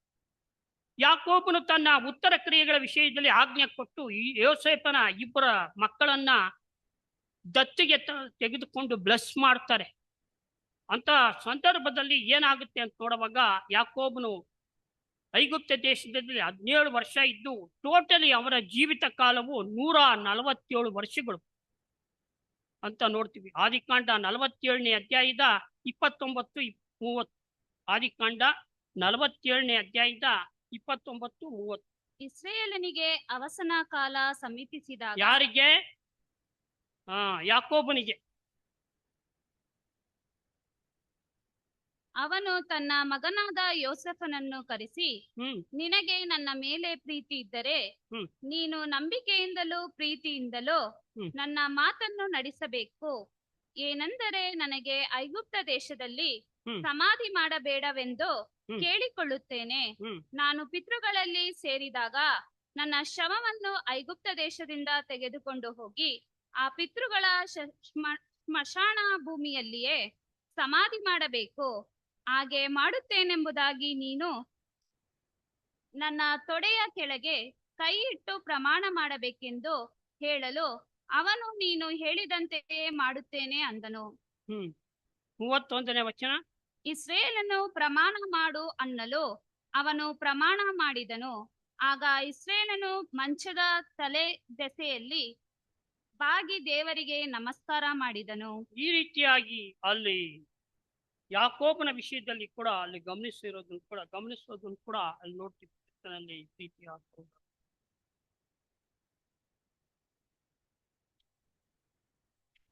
ಅಂದ್ರೆ ಯೋಸೇಫನ ಕುರಿತು ನೋಡುವಾಗ ಯೋಸೇಫ ಏನ್ ಮಾಡ್ತಾರೆ ಅಂದ್ರೆ ತನ್ನ ಅಣ್ಣ ತಮ್ಮಂದಿರಿಗೆ ಯಾವ ರೀತಿಯಾಗಿ ಆ ಅವಸಾನ ಕಾಲ ಯೋಸೇಫನಿಗೆ ಬರುತ್ತೆ ಅಂತ ಸಂದರ್ಭದಲ್ಲಿ ಏನಾಗ್ತಿದೆ ನೋಡಿ. ಆದಿಕಾಂಡ 50ನೇ ಅಧ್ಯಾಯ 24-25. ಯೋಸೇಫನು ತನ್ನ ಅಣ್ಣ ತಮ್ಮಂದಿರಿಗೆ, ನನಗೆ ಅವಸಾನ ಕಾಲ ಸಮೀಪಿಸಿತು, ಆದರೆ ದೇವರು ನಿಶ್ಚಯವಾಗಿ ನಿಮ್ಮನ್ನು ಪರಾಂಬರಿಸಿ ಈ ದೇಶದಿಂದ ತಾನು ಅಬ್ರಹಾಂ, ಇಸಾಕ್, ಯಾಕೋಬರಿಗೆ ಕೊಡುತ್ತೇನೆಂದು ಪ್ರಮಾಣವಾಗಿ ಹೇಳಿದ ದೇಶಕ್ಕೆ ನೀವು ಹೋಗಿ ಸೇರುವಂತೆ ಮಾಡುವೆನೆಂದು ತಿಳುಕೊಳ್ಳಿರಿ ಎಂದು ಹೇಳಿದನು. ಇದಲ್ಲದೆ ಯೋಸೇಫನು ಇಸ್ರಾಯೇಲಿನ ಮಕ್ಕಳಿಗೆ, ದೇವರು ನಿಸ್ಸಂದೇಹವಾಗಿ ನಿಮ್ಮನ್ನು ಪರಾಂಬರಿಸುವನು, ಆಗ ನೀವು ನನ್ನ ಶವವನ್ನು ನಿಮ್ಮ ಸಂಗಡ ಹೊತ್ತುಕೊಂಡು ಹೋಗಬೇಕೆಂದು ಹೇಳಿ ಹಾಗೆಯೇ ಮಾಡುತ್ತೇನೆಂಬುದಾಗಿ ಅವರಿಂದ ಪ್ರಮಾಣ ಮಾಡಿಸಿದನು. ಅಣ್ಣ ತಮ್ಮಂದಿರಿಂದ ಅಲ್ಲಿ ಪ್ರಮಾಣವಾಗಿರೋದು ಕೂಡ ಅಲ್ವ. ಅದೇ ಯೆಹೋಶುವನ 24ನೇ ಅಧ್ಯಾಯದ 32ನೇ ವಚನ ಭಾಗದಲ್ಲಿ ಗಮನಿಸಿಕೊಳ್ಳುವಾಗ ಯೆಹೋಶುವ 24:32.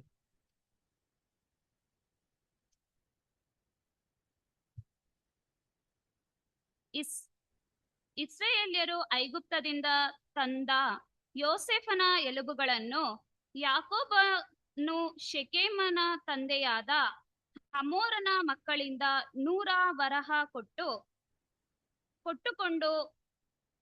ಕೊಂಡ ಶೆಕೆಮ್ ಊರಿನ ಹೊಲದಲ್ಲಿ ಹೂಣಿಟ್ಟರು. ಎಲ್ಲಿ ಹೂಣಿಟ್ರಂತೆ? ಅಲ್ಲಿ ಶೆಕೆಮ್ ಊರಿನ ಹೊಲದಲ್ಲಿ ಹೂಣಿಡೋದನ್ನು ಕೂಡ ಮೋಶೆ ಆ ಜೋಸೆಫ್ ಶವವನ್ನ ಕೊಂಡೊಯ್ದ್ರು ಎಂಬುದಕ್ಕೆ ಕೂಡ ವಿಮೋಚನಾ ಕಾಂಡ 13ನೇ ಅಧ್ಯಾಯದ 19ನೇ ವಚನ. ವಿಮೋಚನಾ ಕಾಂಡ 13ನೇ ಅಧ್ಯಾಯದ 19ನೇ ವಚನ. ಇದಲ್ಲದೆ ಯೋಸೇಫನು ಇಸ್ರಾಯೇಲ್ಯರಿಗೆ, ದೇವರು ನಿಸ್ಸಂದೇಹವಾಗಿ ನಿಮ್ಮನ್ನು ಪರಾಂಬರಿಸಿ ತನ್ನ ವಾಗ್ದಾನವನ್ನು ನೆರವೇರಿಸುವನಾದ್ದರಿಂದ ನೀವು ಹೋಗುವ ನನ್ನ ಶವವನ್ನು ನಿಮ್ಮ ಸಂಗಡ ತೆಗೆದುಕೊಂಡು ಹೋಗಬೇಕೆಂದು ಹೇಳಿ ಖಂಡಿತವಾದ ಪ್ರಮಾಣವನ್ನು ಮಾಡಿಸಿದ್ದರಿಂದ ಮೋಶೆಯು ಅವನ ಶವವನ್ನು ಸಂಗಡ ತೆಗೆದುಕೊಂಡು ಹೋದನು. ಯಾರಂತೆ ತೆಗೆದುಕೊಂಡು ಹೋಗಿದ್ದು? ಮೋಶೆಯು ಜೋಸೆಫನ ಶವವನ್ನ ತೆಗೆದುಕೊಂಡು. ಆಗಲೇ ದಾವೀದನು ತನ್ನ ಕೀರ್ತನೆಯಲ್ಲಿ ಬರೆಯುವಾಗ, ಕೀರ್ತನೆ 16ನೇ ಅಧ್ಯಾಯ 9-11 ವಚನ. ಕೀರ್ತನೆ 16ನೇ ಅಧ್ಯಾಯ. ಆದ ಕಾರಣ ನನ್ನ ಹೃದಯವು ಹರ್ಷಿಸುತ್ತದೆ, ನನ್ನ ಮನವು ಉಲ್ಲಾಸಗೊಳ್ಳುತ್ತದೆ, ನನ್ನ ಶರೀರವು ಸುರಕ್ಷಿತವಾಗಿರುವುದು. ಯಾಕೆಂದರೆ ನೀನು ನನ್ನ ಜೀವಾತ್ಮವನ್ನು ಪಾತಾಳದಲ್ಲಿ ಬಿಡುವುದಿಲ್ಲ, ನಿನ್ನ ಪ್ರಿಯನಿಗೆ ಅಧೋಲೋಕವನ್ನು ನೋಡಗೊಳಿಸುವುದಿಲ್ಲ. ನೀನು ನನಗೆ ಜೀವ ಮಾರ್ಗವನ್ನು ತಿಳಿಯಪಡಿಸುವಿ. ನಿನ್ನ ಸುಮುಖದಲ್ಲಿ ಪರಿಪೂರ್ಣ ಸಂತೋಷವಿದೆ, ನಿನ್ನ ಬಲಗೈಯಲ್ಲಿ ಶಾಶ್ವತ ಭಾಗ್ಯವಿದೆ. ನಿನ್ನ ಬಲಗೈಯಲ್ಲಿ ಏನಿದೆಯಂತೆ? ಶಾಶ್ವತವಾದಂತ ಭಾಗ್ಯವಿದೆ ಎಂಬುದಾಗಿ ಕೂಡ ಅಲ್ಲಿ ಹೇಳೋದನ್ನು ಕೂಡ ನೋಡಿ. ಇದು ಕೀರ್ತನೆಗಾರನಾದಂಥ ದಾವೀದನ ಒಂದು ನಿರೀಕ್ಷೆ, ನಂಬಿಕೆ ಎಂಬುದಾಗಿ ಕೂಡ. ಸರಿ, ಪ್ರವಾದಿಗಳಿಗೆ ಏನಾದ್ರೂ ಈ ರಿಸರೆಕ್ಷನ್ ಬಗ್ಗೆ ಏನಾದ್ರೂ ನಿರೀಕ್ಷೆ, ನಂಬಿಕೆ ಇತ್ತ ನೋಡುವಾಗ ಯೆಶಾಯ 26ನೇ ಅಧ್ಯಾಯ 19ನೇ ವಚನ. ಯೆಶಾಯ 26:19. ಮೃತರಾದ ನಿನ್ನ ಜನರು ಬದುಕುವರು, ನನ್ನವರ ಹೆಣಗಳು ಜೀವದಿಂದೇಳುವವು. ಮಣ್ಣಿನಲ್ಲಿ ಪವಳಿಸುವವರೇ, ಎಚ್ಚೆತ್ತು ಹರ್ಷಧ್ವನಿ ಗೈಯಿರಿ. ಯೆಹೋವನೇ, ನೀನು ಸುರಿಯುವ ಇಬ್ಬನಿಯ ಜ್ಯೋತಿರ್ಮಯವಾದದ್ದು. ಭೂಮಿಯು ಸತ್ತವರನ್ನು ಹೊರಪಡಿಸುವುದು. ಏನಂತೆ? ಭೂಮಿಯು ಸತ್ತವರನ್ನ ಹೊರಪಡಿಸುವುದು ಎಂಬ. ಅದೇ ಹೊಸೆಯನು ಪ್ರವಾದನಾ ಗ್ರಂಥದಲ್ಲಿ ಹೊಸೆಯ 13ನೇ ಅಧ್ಯಾಯದ ಹೋಶೇಯ 13ನೇ ಅಧ್ಯಾಯದ 13-14 ವಾಕ್ಯಗಳಲ್ಲಿ ಗಮನಿಸಿಕೊಳ್ಳುವಾಗ, ಹೋಶೇಯ ಪ್ರವಾದನ ಗ್ರಂಥ 13ನೇ ಅಧ್ಯಾಯದ 13 ಮತ್ತು 14 ವಚನಗಳಲ್ಲಿ ಅದಕ್ಕೆ ಪ್ರಸವ ವೇದನೆಯಾಗುತ್ತಾ ಇದೆ. ಅದು ಮಂಕು ಮಗು. ಈ ಸಮಯವು ಗರ್ಭದ್ವಾರದಲ್ಲಿ ನಿಲ್ಲತಕ್ಕ ಸಮಯವಲ್ಲ. ನಾನು ಅದನ್ನು ಪಾತಾಳದ ಅಧಿಕಾರದಿಂದ ಬಿಡಿಸಲು, ಮರಣದಿಂದ ಉದ್ಧರಿಸಲು, ಮರಣದ ಉಪದ್ರವಗಳಲ್ಲಿ ಪಾತಾಳವೇ ನೀನು ಮಾಡುವ ನಾಶನವೆಲ್ಲಿ ಎಂಬುದಾಗಿ ಕೂಡ ಅಲ್ಲಿ ನೋಡ್ತೀವಿ. ಹಾಗಾದ್ರೆ ಮರಣದಿಂದ ಬಿಡಿಸಲು ಎಂಬುದಾಗಿ ಫುಟ್ನೋಟಲ್ಲಿ ನೋಡುವಾಗ ಮರಣದಿಂದ ಉದ್ಧರಿಸುವನು ಎಂಬುದಾಗಿ ಕೂಡ ಅಲ್ಲಿ ಗಮನಿಸುತ್ತೇವೆ ಎಂಬುದಾಗಿ ಕೂಡ ನೋಡ್ತೀವಿ. ಹಾಗಾದ್ರೆ ಯೆಶಾಯ 25ನೇ ಅಧ್ಯಾಯದ 28ನೇ ವಚನದಲ್ಲಿ, ಯೆಶಾಯ 25:8, ಯೆಶಾಯ 25:8, ಮರಣವನ್ನು ಶಾಶ್ವತವಾಗಿ ನಿರ್ನಾಮ ಮಾಡುವನು. ಕರ್ತನಾದ ಯೆಹೋವನು ಎಲ್ಲರ ಮುಖದಲ್ಲಿನ ಕಣ್ಣೀರನ್ನು ಒರೆಸಿ ಬಿಡುವನು. ತನ್ನ ಪ್ರಜೆಯ ಅವಮಾನವನ್ನು ಭೂಮಂಡಲದಿಂದಲೇ ತೊಲಗಿಸುವನು. ಯೆಹೋವನೇ ಇದನ್ನು ನುಡಿದಿದ್ದಾನೆ. ಯಾರಂತೆ ನುಡಿದಿರೋದು? ಯೆಹೋವ ದೇವರು ನುಡಿದಿರೋದನ್ನು ಕೂಡ ನೋಡ್ತೀವಿ. ಅಂದ್ರೆ ನಾವು ಈಗ ದಾನಿಯೇಲನಿಗೆ ಬಂದ್ಬಿಡೋಣ. ದಾನಿಯೇಲ ಪ್ರವಾದನ ಗ್ರಂಥದಲ್ಲಿ ನಮ್ಗೆ ಗೊತ್ತಿದೆ, ಪುಸ್ತಕದಲ್ಲಿ ಬೇರೆ ದಾನಿಯೇಲ್ 7th ಚಾಪ್ಟರ್ ಅಲ್ಲಿ 20ನೇ ವಚನದಿಂದ 25ರಲ್ಲಿ ನಾವು ಆಂಟಿಕ್ರೈಸ್ಟ್ ಪೀರಿಯಡ್ ನ ನೋಡ್ತೀವಿ ಅಲ್ವಾ?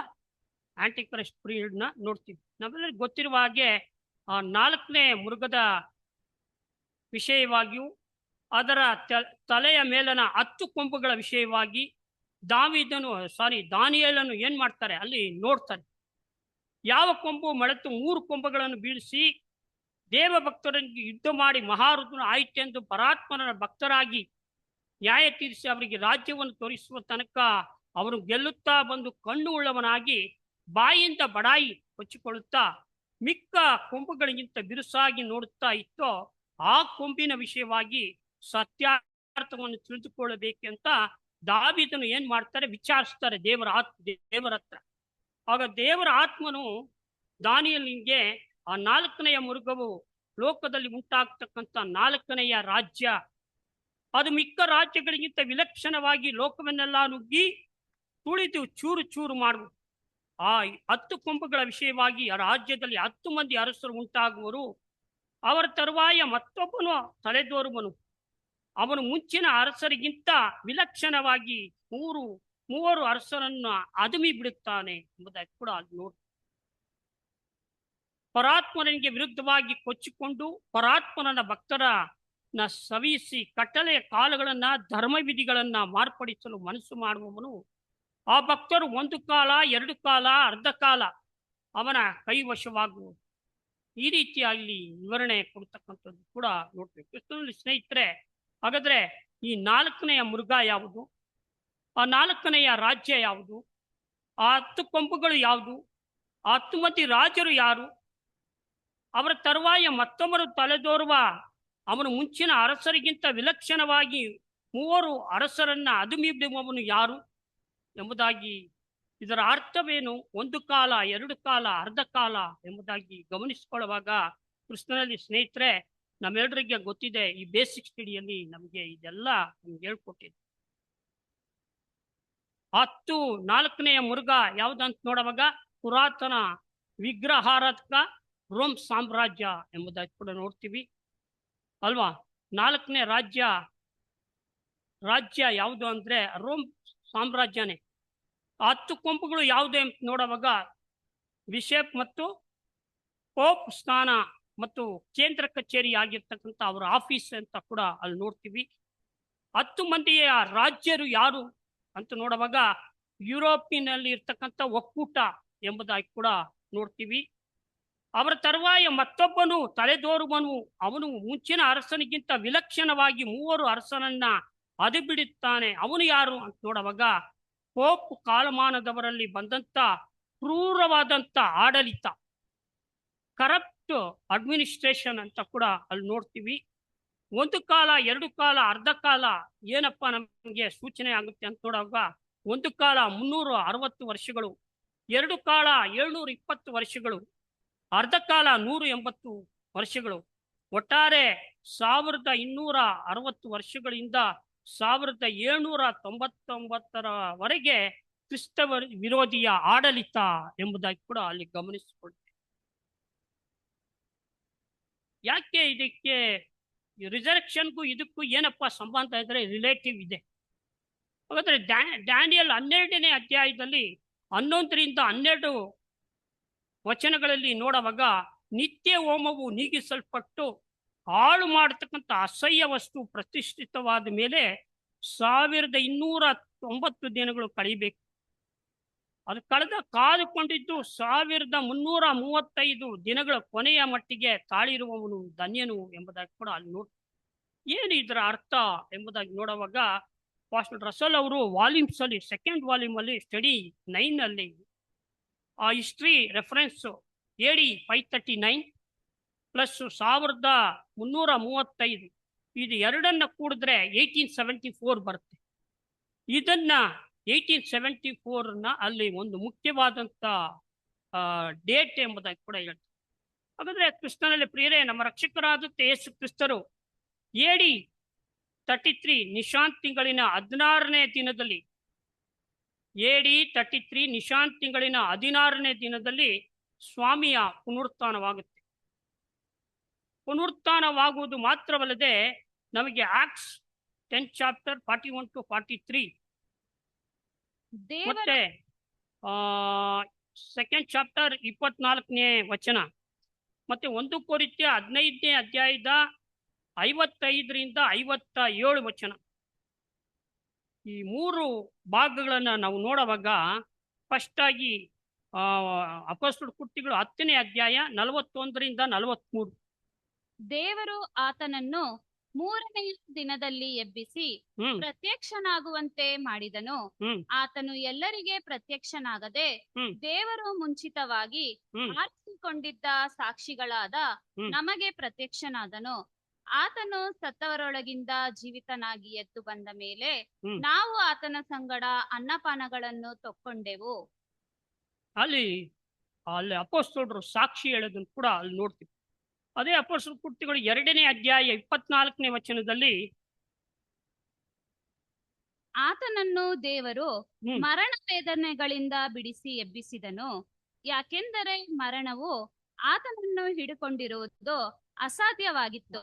ಮರಣವು ಆತನನ್ನ ಹಿಡಿದುಕೊಂಡಿರುವುದಕ್ಕೆ ಅಸಾಧ್ಯವಾಗಿತ್ತು, ಸ್ವಾಮಿಯ ಮರಣವನ್ನು ಕೊಡುತ್ತೆ.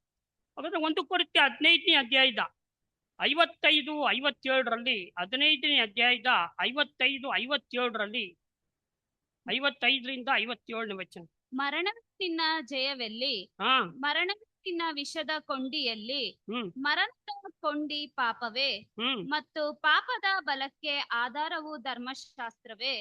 ಆದರೆ ದೇವರು ನಮ್ಮ ಕರ್ತನಾದ ಯೇಸು ಕ್ರಿಸ್ತನ ಮೂಲಕ ನಮಗೆ ಜಯವನ್ನು ಕೊಟ್ಟಿದ್ದಾನೆ.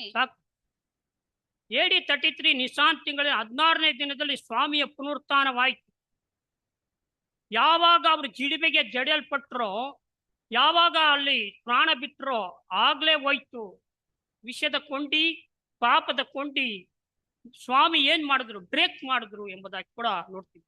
ಹಾಗಾದ್ರೆ 1874 ನಮ್ಗೆ ಗೊತ್ತಲ್ಲ, 1874 ಇಂದ ಕ್ರಿಸ್ತನಲ್ಲಿ ಸ್ನೇಹಿತರೆ, ನಮ್ಮ ರಕ್ಷಕನಾದಂಥ ಸ್ವಾಮಿ ಮರಣದ ಕೊಂಡಿ, ವಿಷದ ಕೊಂಡಿ ಶಿಲುಬೆಯ ಮೇಲೆ ಮುರಿದು AD 33 ನಿಶಾಂತ್ ತಿಂಗಳಿನ 16ನೇ ದಿನದಲ್ಲಿ ಸ್ವಾಮಿಯ ಪುನರುತ್ಥಾನವಾಗಿದೆ ಅಲ್ವಾ.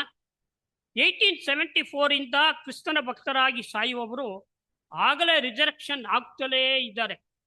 ಹೀಗಿರುವಾಗ ಹಳೆ ಒಡಂಬಡಿಕೆಯ ಭಕ್ತರಿಗೆ, ಪ್ರವಾದಿಗಳಿಗೆ ಪುನರುತ್ಥಾನದ ನಿರೀಕ್ಷೆ, ನಂಬಿಕೆ ಇತ್ತು ಅಂತ ನೋಡಿದ್ರು.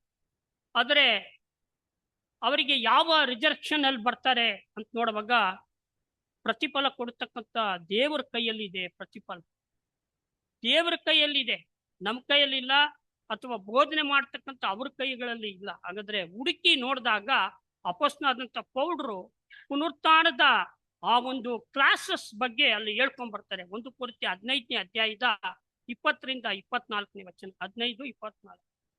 ಆದರೆ ಕ್ರಿಸ್ತನು ಸತ್ತವರೊಳಗಿಂದ ಎದ್ದು ಬಂದೇ ಇದ್ದಾನೆ. ನಿದ್ರೆ ಹೋದವರಲ್ಲಿ ಪ್ರಥಮ ಫಲನಾದನು. ಯಾರು? ಯೇಸು ಸ್ವಾಮಿ. ಮನುಷ್ಯನ ಮೂಲಕ ಮರಣವು ಉಂಟಾದ ಕಾರಣ ಮನುಷ್ಯನ ಮೂಲಕ ಸತ್ತವರಿಗೆ ಪುನರುತ್ಥಾನ ಉಂಟಾಗುವುದು.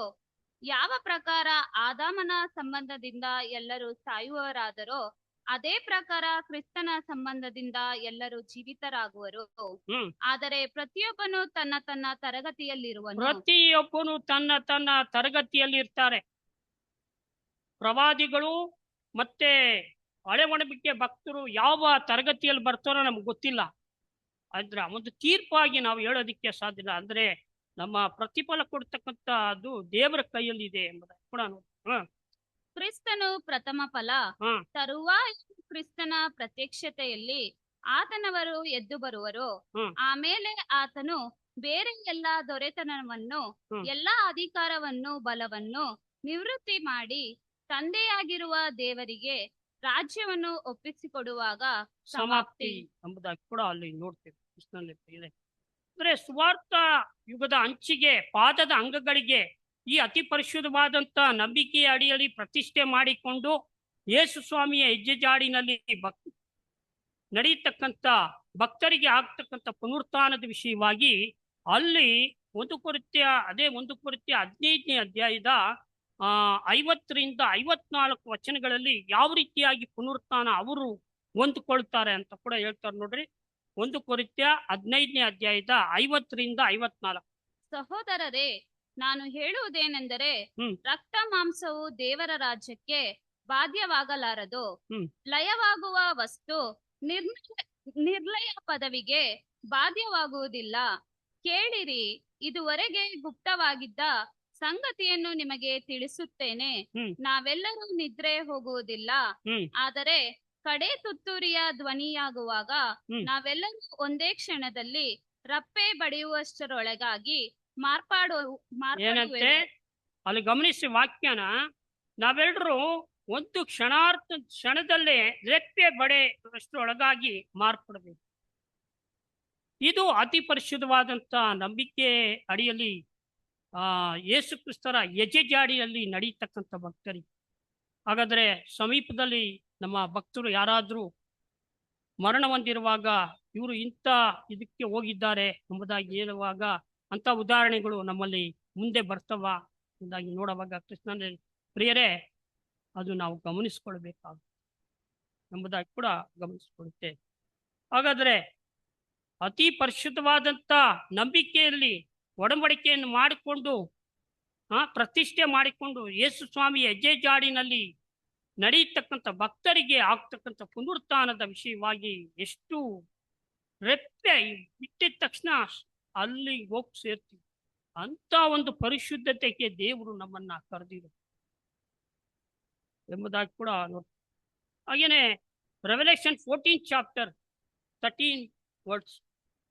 ಪರಲೋಕದಿಂದ ಒಂದು ಶಬ್ದವು ನನಗೆ ಕೇಳಿಸಿತು. ಯಾರಿಗೆ? ಯೋಹಾನರು ಕೇಳಿಸ್ತು.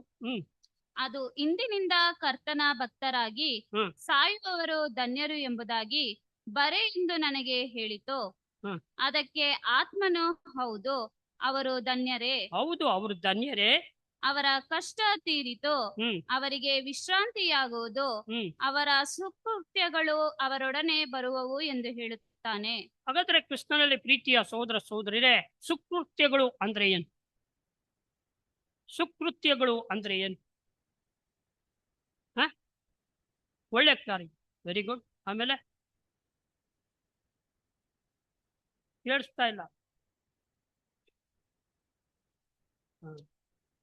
ಸುಕೃತ್ಯಗಳು ಅಂದ್ರೆ ನೋಡಿ ಏನ್ ಹೇಳ್ತಾರೆ ಅಂದ್ರೆ 1 ಕೊರಿಂಥ್ಯ 15ನೇ ಅಧ್ಯಾಯದ 49ನೇ ವಚನ.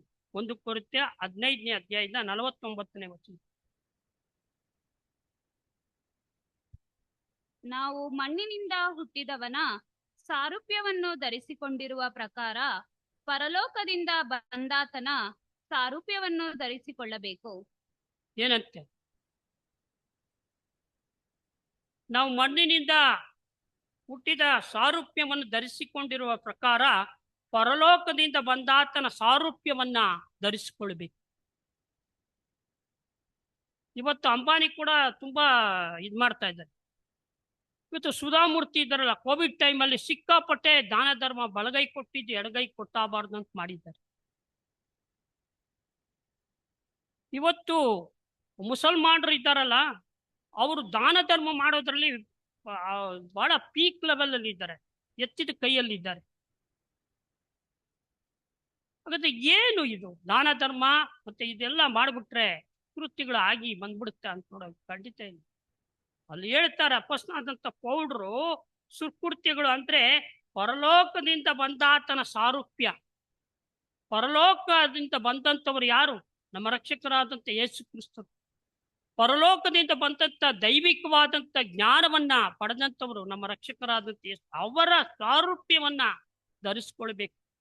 ಈ ಸಾರೂಪ್ಯವನ್ನು ಧರಿಸ್ಕೊಂಡಾಗ ಮಾತ್ರ ನಾವೇನ್ ಮಾಡ್ತೀವಿ ಅಂದ್ರೆ, ನಾವು ಆ ಒಂದು ಸುಕೃತ್ಯಗಳಿಗೆ ಕ್ರೈಸ್ಟ್ ಮಾಡಿರ್ತಕ್ಕಂಥ ಅವ್ರ ಮಾದರಿಯನ್ನು ತೋರಿಸಿರ್ತಕ್ಕಂಥ ಕಾಲು ತೊಳೆಯತಕ್ಕಂಥ ವಿಚಾರದಲ್ಲಿ ಒಬ್ಬ ಜೊತೆಯಲ್ಲೇ ಇದ್ದಂತ ಯೂದ ತೋರಿಸ್ಕೊಡ್ತಾನೆ ಅವನ್ನ ಯಾವ ರೀತಿಯಾಗಿ ಪ್ರೀತಿ ಮಾಡಿದ್ರು.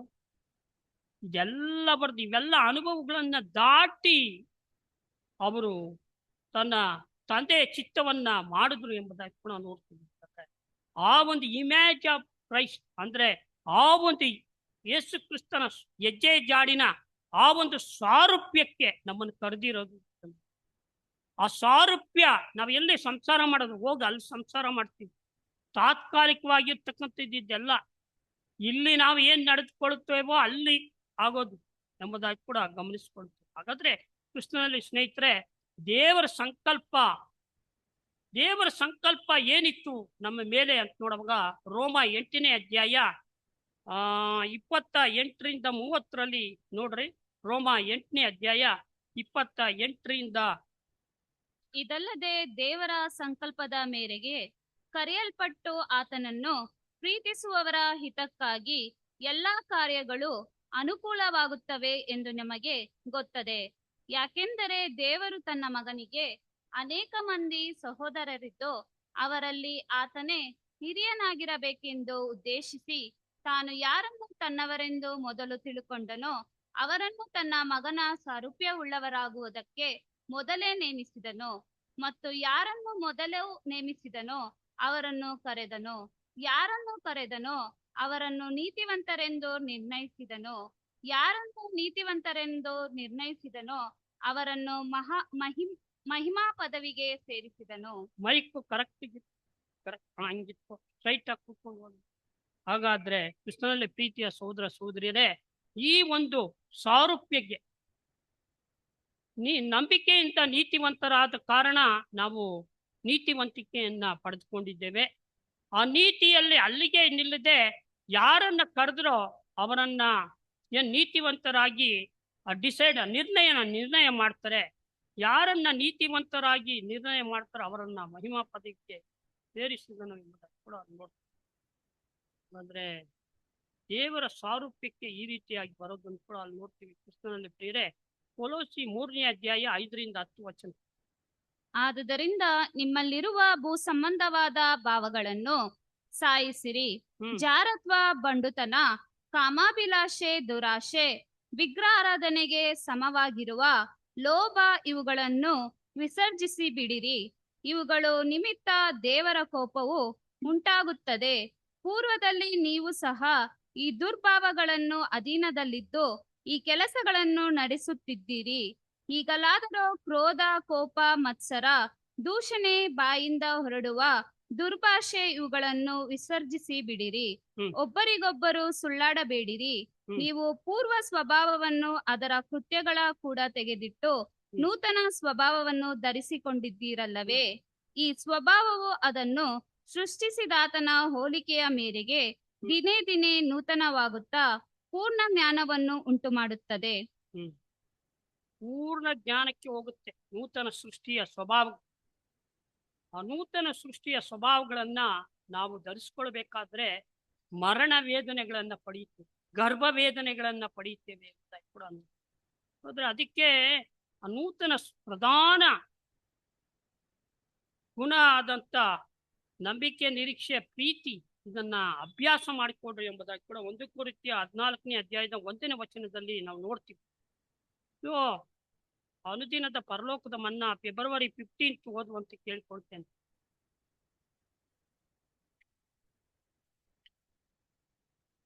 ಯಾವನಾದರೂ ಆತನ ವಾಕ್ಯವನ್ನು ಕೈಗೊಂಡು ನಡೆದರೆ ಅವನಲ್ಲಿ ನಿಜವಾಗಿ ದೇವರ ಮೇಲನ ಪ್ರೀತಿಯು ಪರಿಪೂರ್ಣವಾಗಿದೆ. 1 ಯೋಹಾನ 2:5. ವಿಧೇಯತ್ವವು ಒಂದು ಪರೀಕ್ಷೆ. ನಾವು ಯಾವ ಪ್ರಮಾಣದಲ್ಲಿ ದೇವರ ವಾಕ್ಯವನ್ನು ಕೈಗೊಂಡು ನಡೆಯುತ್ತೇವೋ ಅದೇ ಪ್ರಮಾಣದಲ್ಲಿ ದೇವರ ಮೇಲನ ಪ್ರೀತಿಯು ನಮ್ಮಲ್ಲಿ ಸಿದ್ಧಿಗೆ ಬರುವುದು.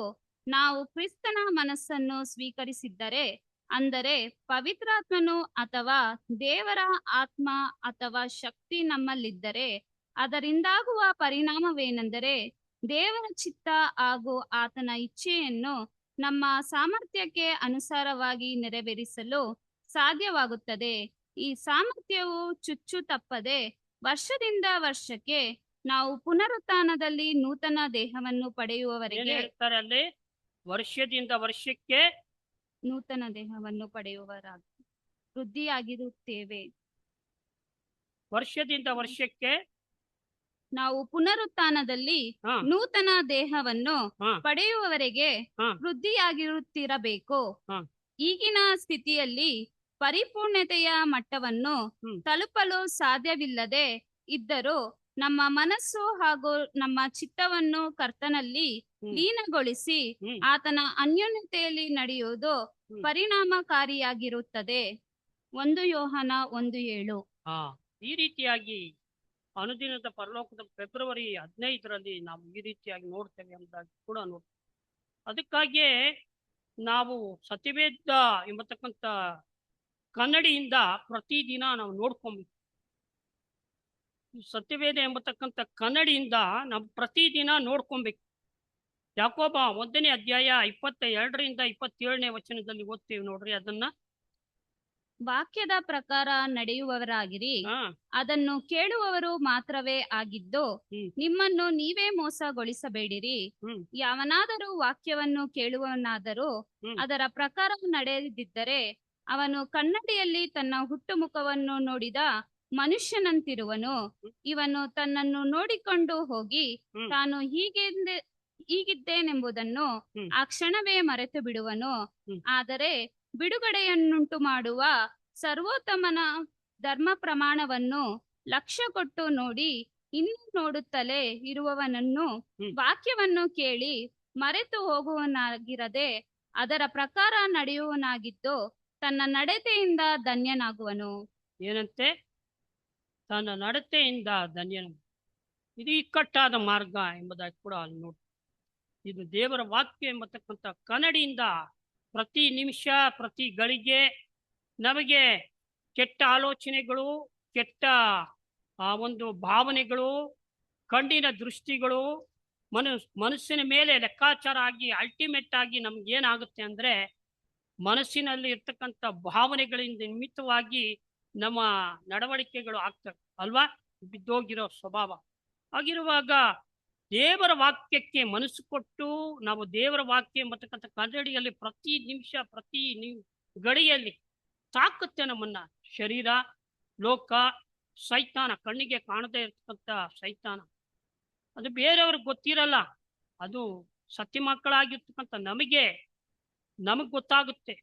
ಯಾವ ಇದರಲ್ಲಿ ಟ್ವಿಸ್ಟ್ ಮಾಡಿ ಹೊಡೆಯೋಣ ಇವನ್ನ, ಯಾವ ಇದರಲ್ಲಿ ಇವನ್ನ ಬೀಳಿಸೋಣ, ಇದನ್ನ ಈ ಸೂಕ್ಷ್ಮವನ್ನ ಅರಿತಂತವರಿಗೆ ಮಾತ್ರ ಈ ಕಟ್ಟಾದಂಥ ಮಾರ್ಗ. ಕ್ರಿಸ್ತನ ಸಾರೂಪ್ಯಕ್ಕೆ ಹೋಗಬಾರ್ದು. ಕ್ರಿಸ್ತನ ಸಾರೂಪ್ಯಕ್ಕೆ ಅಡ್ಡಿಪಡಿಸ್ತಲೇ ಇರಬೇಕು.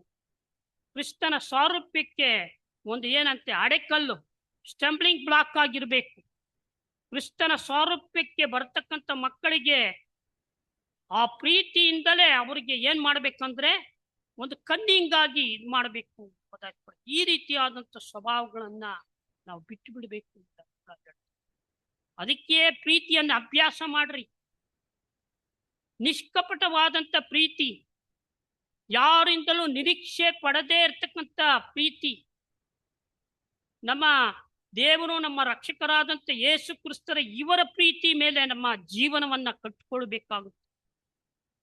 ನಮ್ಮ ಸಹೋದರ ಸಹೋದರಿಗಳಿಗೆ ಈ ಪ್ರೀತಿಯಿಂದ ನಾವು ಬಿಟ್ಕೊಡ್ಬೇಕಾಗುತ್ತೆ. ಈ ಭಾವನೆಯುಳ್ಳವರು ಮಾತ್ರ ಈ ಕ್ರಿಸ್ತನ ಹೆಜ್ಜೆ ಜಾಡಿನ ಓಟಗಳನ್ನ ಮಾಡ್ತಾರೆ. ಇವರಿಗೆ ಸಹಾಯಕವಾಗಿ ದೇವರು ಇರ್ತಾರೆ ಅಂತ ಕೂಡ ಮರೆಯಬಾರದು. ಕ್ರಿಸ್ತನಲ್ಲಿ ಪ್ರೀತಿಯ ಸಹೋದರ ಇದೆ. ಅದರಿಂದ ಈ ಪ್ರೀತಿಯ ಜೊತೆಗೆ ಇನ್ನೇನನ್ನ ಇರಬೇಕು ಅಂತ ಹೇಳ್ತಾರೆ. ಕೊಲೋಸಿ ಅದಕ್ಕಿಂತ ಮುಂಚಿತ 1 ಯೋಹಾನ 3:16. 1 ಯೋಹಾನ 3:16. ಕ್ರಿಸ್ತನು ನಮಗೋಸ್ಕರ ತನ್ನ ಪ್ರಾಣವನ್ನು ಕೊಟ್ಟದರಲ್ಲಿಯೇ ಪ್ರೀತಿ ಇಂಥದೆಂದು ನಮಗೆ ತಿಳಿದು ಬಂದದೆ. ನಾವು ಸಹ ಸಹೋದರರಿಗೋಸ್ಕರ ನಮ್ಮ ಪ್ರಾಣಗಳನ್ನು ಕೊಡುವ ಹಂಗಿನಲ್ಲಿದ್ದೇವೆ. ನಮ್ಮ ಸಹೋದರರಿಗೋಸ್ಕರ ನಾವು ಎಲ್ಲಾ ಟೈಮಲ್ಲೂ ಸಹೋದರರು ಹೆಲ್ಪ್ ಕೇಳೋದಲ್ಲಿ, ಅದು ಯಾವುದೇ ಇರಲಿ, ಚಿಕ್ಕದೇ ಆಗಿರ್ಲಿ ದೊಡ್ಡದೇ ಆಗಿರ್ಲಿ, ಯಾವುದೇ ಆಯ್ತಾ, ಸಹೋದರರಿಗೋಸ್ಕರ ನಿಮ್ಮ ಸಾಮರ್ಥ್ಯಕ್ಕೆ ಅನುಗುಣವಾಗಿ ನಾವು ಮಾಡಲೇಬೇಕು ಎಂಬುದಾಗಿ ಕೂಡ ಅಲ್ಲಿ ಹೇಳೋದನ್ನು ಕೂಡ ನೋಡಿ. ಕ್ರಿಸ್ತನಲ್ಲಿ ಪ್ರೀತಿಯ ಸಹೋದರ. ಹಾಗಾದ್ರೆ ಈ ಪ್ರೀತಿಯ ಜೊತೆಗೆ ಇನ್ನೊಂದು ಗುಣ ಇರಬೇಕು ಅಂತ ಹೇಳ್ತಾರೆ. ಯಾವ ಗುಣ ಅಂತ ನೋಡೋ, ಕೊಲೋಸಿ 3ನೇ ಅಧ್ಯಾಯ 12-13. ಕೊಲೋಸಿ 3ನೇ ಅಧ್ಯಾಯ 12-13. ಹೀಗಿರಲಾಗಿ ನೀವು ದೇವರಿಂದ ಆರಿಸಿಕೊಂಡವರು, ಪ್ರತಿಷ್ಠಿತರು, ಪ್ರಿಯರು ಆಗಿರುವುದರಿಂದ ಕನಿಕರ, ದಯೆ, ದೀನಭಾವ, ಸಾತ್ವಿಕತ್ವ, ದೀರ್ಘ ಶಾಂತಿ ಎಂಬ ಸದ್ಗುಣಗಳನ್ನು ಧರಿಸಿಕೊಳ್ಳಿರಿ. ಮತ್ತೊಬ್ಬನ ಮೇಲೆ ತಪ್ಪು ಹೊರಿಸುವುದಕ್ಕೆ ಕಾರಣವಿದ್ದರೂ ತಪ್ಪು ಹೊರಿಸದೆ ಒಬ್ಬರಿಗೊಬ್ಬರು ಸೈರಿಸಿಕೊಂಡು ಕ್ಷಮಿಸಿರಿ. ಕರ್ತನು ನಿಮ್ಮನ್ನು ಕ್ಷಮಿಸಿದಂತೆಯೇ ನೀವು ಕ್ಷಮಿಸಿರಿ. ಇದೆಲ್ಲದರ ಮೇಲೆ ಪ್ರೀತಿಯನ್ನು ಧರಿಸಿಕೊಳ್ಳಿರಿ. ಅದು ಸಮಸ್ತವನ್ನು ಸಂಪೂರ್ಣ ಮಾಡುವ ಬಂಧವಾಗಿದೆ. ಈ ಒಂದು ಪ್ರೀತಿಯನ್ನ ನಾವು ಅಭ್ಯಾಸ ಮಾಡ್ಕೊಳ್ಬೇಕಾಗುತ್ತೆ. ಈ ಅಭ್ಯಾಸ ಮಾಡ್ಕೊಳ್ಳುವಾಗ ಅಭ್ಯಾಸ ಮಾಡ್ಕೊಳ್ಳಕ್ಕೆ ಅಡೆತಡೆ ಆಗಿರ್ತಕ್ಕಂಥದ್ದನ್ನ, ಆ ಸೂಕ್ಷ್ಮತೆಯನ್ನ, ಆ ಸೆನ್ಸಿಟಿವ್ ಗುಣಗಳಲ್ಲಿ ನಮ್ಮಲ್ಲಿ ಏನಾದ್ರೂ ಇದೆಯಾ, ಪ್ರತಿದಿನ ವಾಕ್ಯದಿಂದ ಗಮನಿಸ್ಬೇಕಾಗುತ್ತೆ. ಸುಮ್ಮನೆ ನಮ್ಮನ್ನು ಕರೆದಿಲ್ಲ ನೂತನ ಸೃಷ್ಟಿಗೆ ಈ ಒಂದು ಅತಿ ಪರಿಶುದ್ಧವಾದಂತ ನಂಬಿಕೆ ಅಡಿಗೆ ನಮಗೆ ಬೈಬಲ್ ಸ್ಟೂಡೆಂಟ್ ಅಂತ ಹಣೆಪಟ್ಟಿ ಹಾಕಿ ನಮ್ಮನ್ನು ಕರೆಸಿ ಕುಂಡ್ರಿಸಿಲ್ಲ. ಕ್ರಿಸ್ತನಲ್ಲಿ ಪ್ರಿಯ ಸಹೋದರ ಸಹೋದರಿಯರೇ, ಏನಪ್ಪ ಹಿಂಗ್ ಮಾತಾಡ್ತಾರ? ಅಲ್ಲ, ಸತ್ಯ ಇರೋದು ಆ ತರ ಇದೆ. ಆ ತರ ನಾವು ನಡ್ಕೊಬೇಕಾಗುತ್ತೆ ಎಂಬುದಾಗಿ ಕೂಡ ಹೇಳೋದನ್ನು ಕೂಡ ನೋಡಿ. ಯಾಕಂದ್ರೆ ಏನಾದ್ರೂ ಉದ್ರೇಕವಾಗಿ ಮಾತಾಡಿದ್ರೆ ಕ್ಷಮಿಸ್ಬಿಡಿ. ಹಾಗಾದ್ರೆ ಇಂಥ ಒಂದು ಕಾರ್ಯಗಳಿಗೆ ದೇವರು ನಮ್ಮನ್ನು ಕರೆದಿದ್ದಾರೆ. ಇಂಥ ಕ್ರಿಸ್ತನ ಸಾರೂಪ್ಯವಾದಂಥ ಗುಣಗಳನ್ನ ಅಭ್ಯಾಸ ಮಾಡುವುದರ ಮೂಲಕ, ಜೊತೆಗೆ ನಮ್ಮ ಸಾಮರ್ಥ್ಯಕ್ಕೆ ತಕ್ಕಂತೆ ಪ್ರಾಮಾಣಿಕವಾಗಿ ಸತ್ಯತೆಯಿಂದಲೂ ಸರಳತೆಯಿಂದಲೂ ನಡೆಯುವಾಗ ಕ್ಷಣಮಾರ್ಧದಲ್ಲಿ ರೆಪ್ಪೆ ಬಡಿಯೋಷ್ಟರೊಳಗಾಗಿ ಪುನರುತ್ಥಾನವಾಗುತ್ತೆ.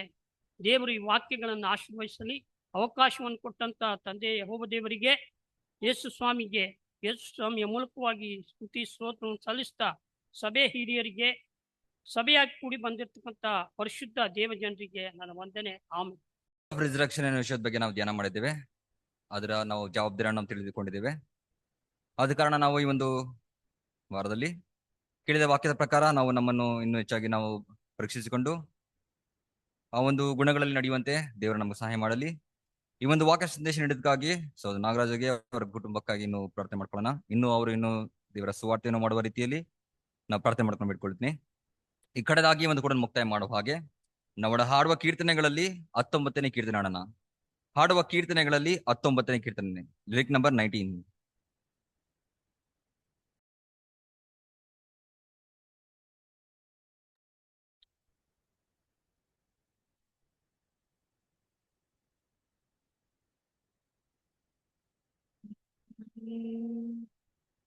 ನಿನ್ನ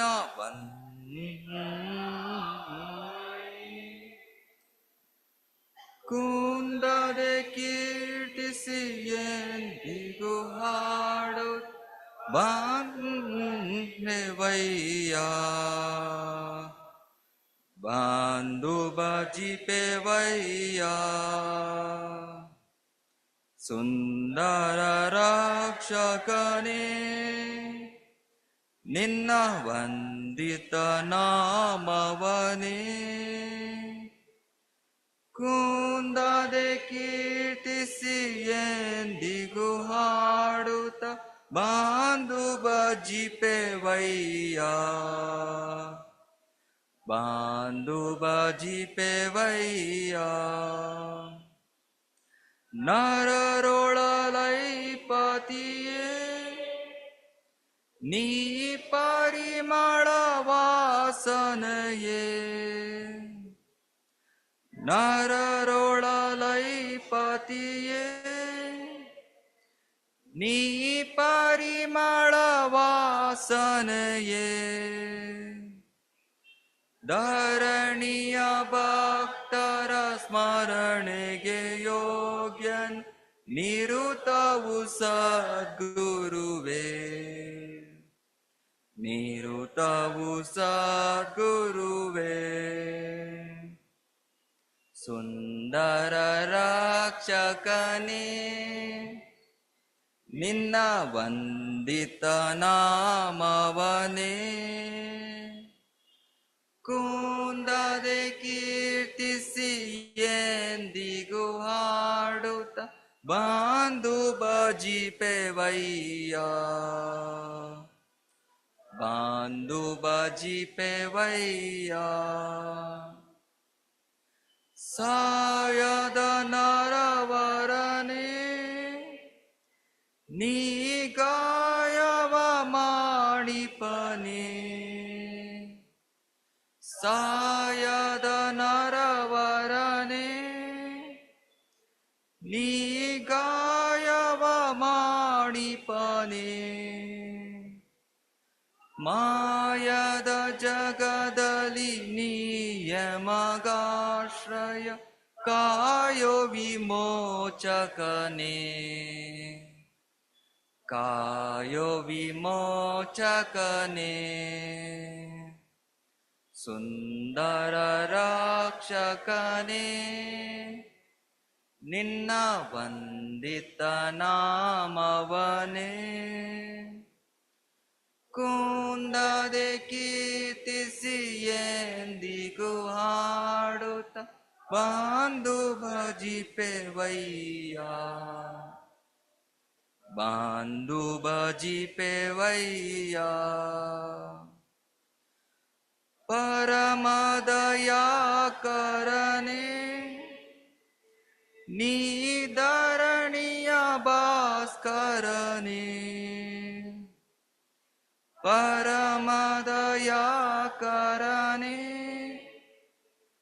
ನೀ ಧರಣಿಯ ಭಾಸ್ಕರನೇ. ನರರಿಗೆ ಮಾರ್ಗವು ವರಗಳ ಮೂಲ ಕರುಣೆಯ ಸಾಗರನೇ, ಕರುಣೆಯ ಸಾಗರನೇ. ಸುಂದರ ರಕ್ಷಕನೇ, ನಿನ್ನ ವಂದಿತ ನಾಮವನೇ ಕುಂದದೆ ಕೀರ್ತಿಸಿ ಎಂದಿಗೂ ಹಾಡು ಬಾಂಧು ಭಜಿಪೆವಯ್ಯ, ಬಾಂಧು ಭಜಿಪೆವಯ್ಯ. ಅಧಿಪತಿಯಾದವನೇ ನೀ ಮಧುರ ಕೃಪಾಮೃತನೇ, ಅಧಿಪತಿಯಾದವನೇ ನೀ ಮಧುರ ಕೃಪಾಮೃತನೇ. ಬುಧರು ಸುಸೇವೆಯ ವಿವಿಧದಿ ಮಾಡ ಅಧಿಕ ಹರುಷಗೊಳಿಸೈ, ಅಧಿಕ ಹರುಷಗೊಳಿಸೈ. ಸುಂದರ ರಕ್ಷಕನೇ, ನಿನ್ನ ವಂದಿತ ನಾಮವನೇ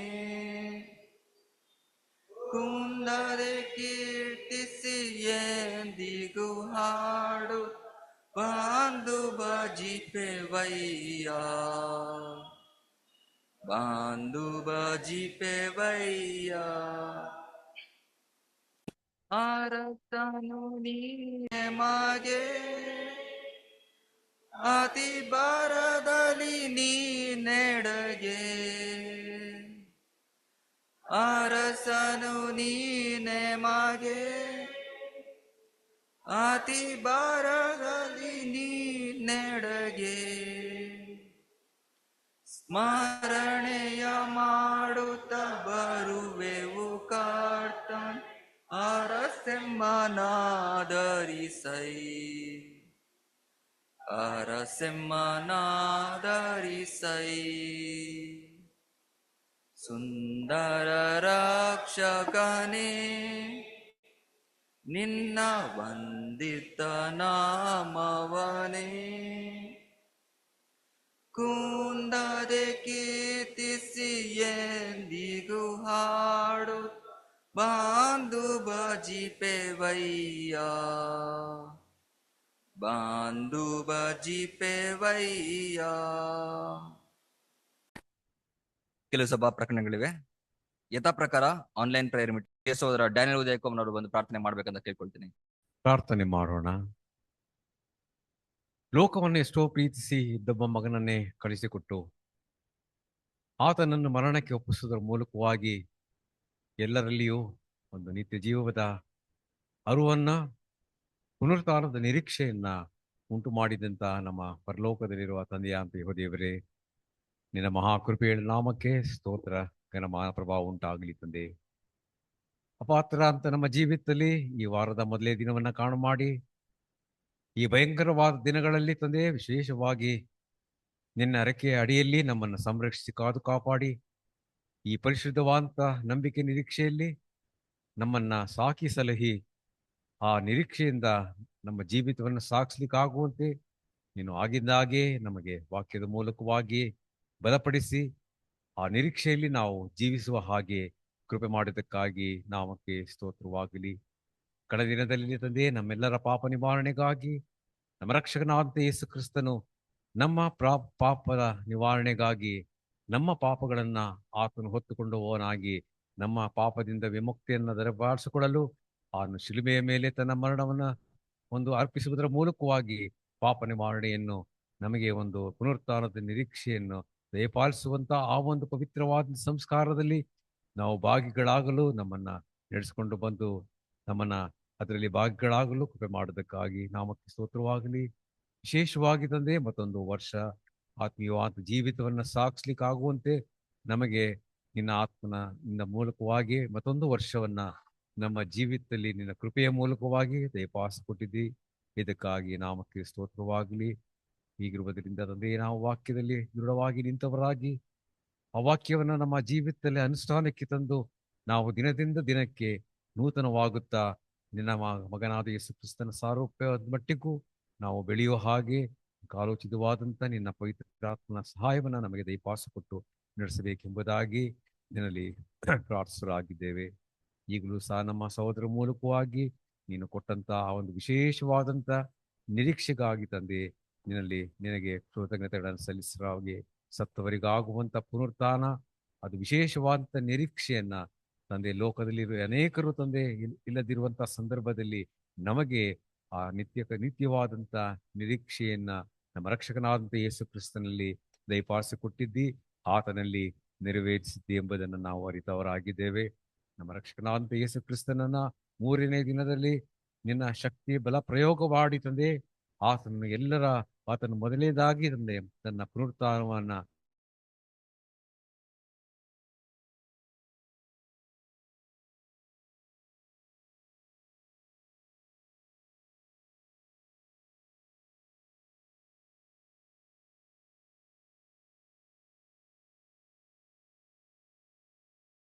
ಆಗಿ ಎಬ್ಬುಸರ ಮೂಲಕವಾಗಿ ನಿನ್ನ ಚಿತ್ತದಲ್ಲಿ ಇರಲಿಲ್ಲ. ಶಾಶ್ವತವಾಗಿ ಜೀವಿಸಬೇಕೆಂಬುದೇ ನಿನ್ನ ಆದಿಚಿತ್ತವಾಗಿತ್ತು.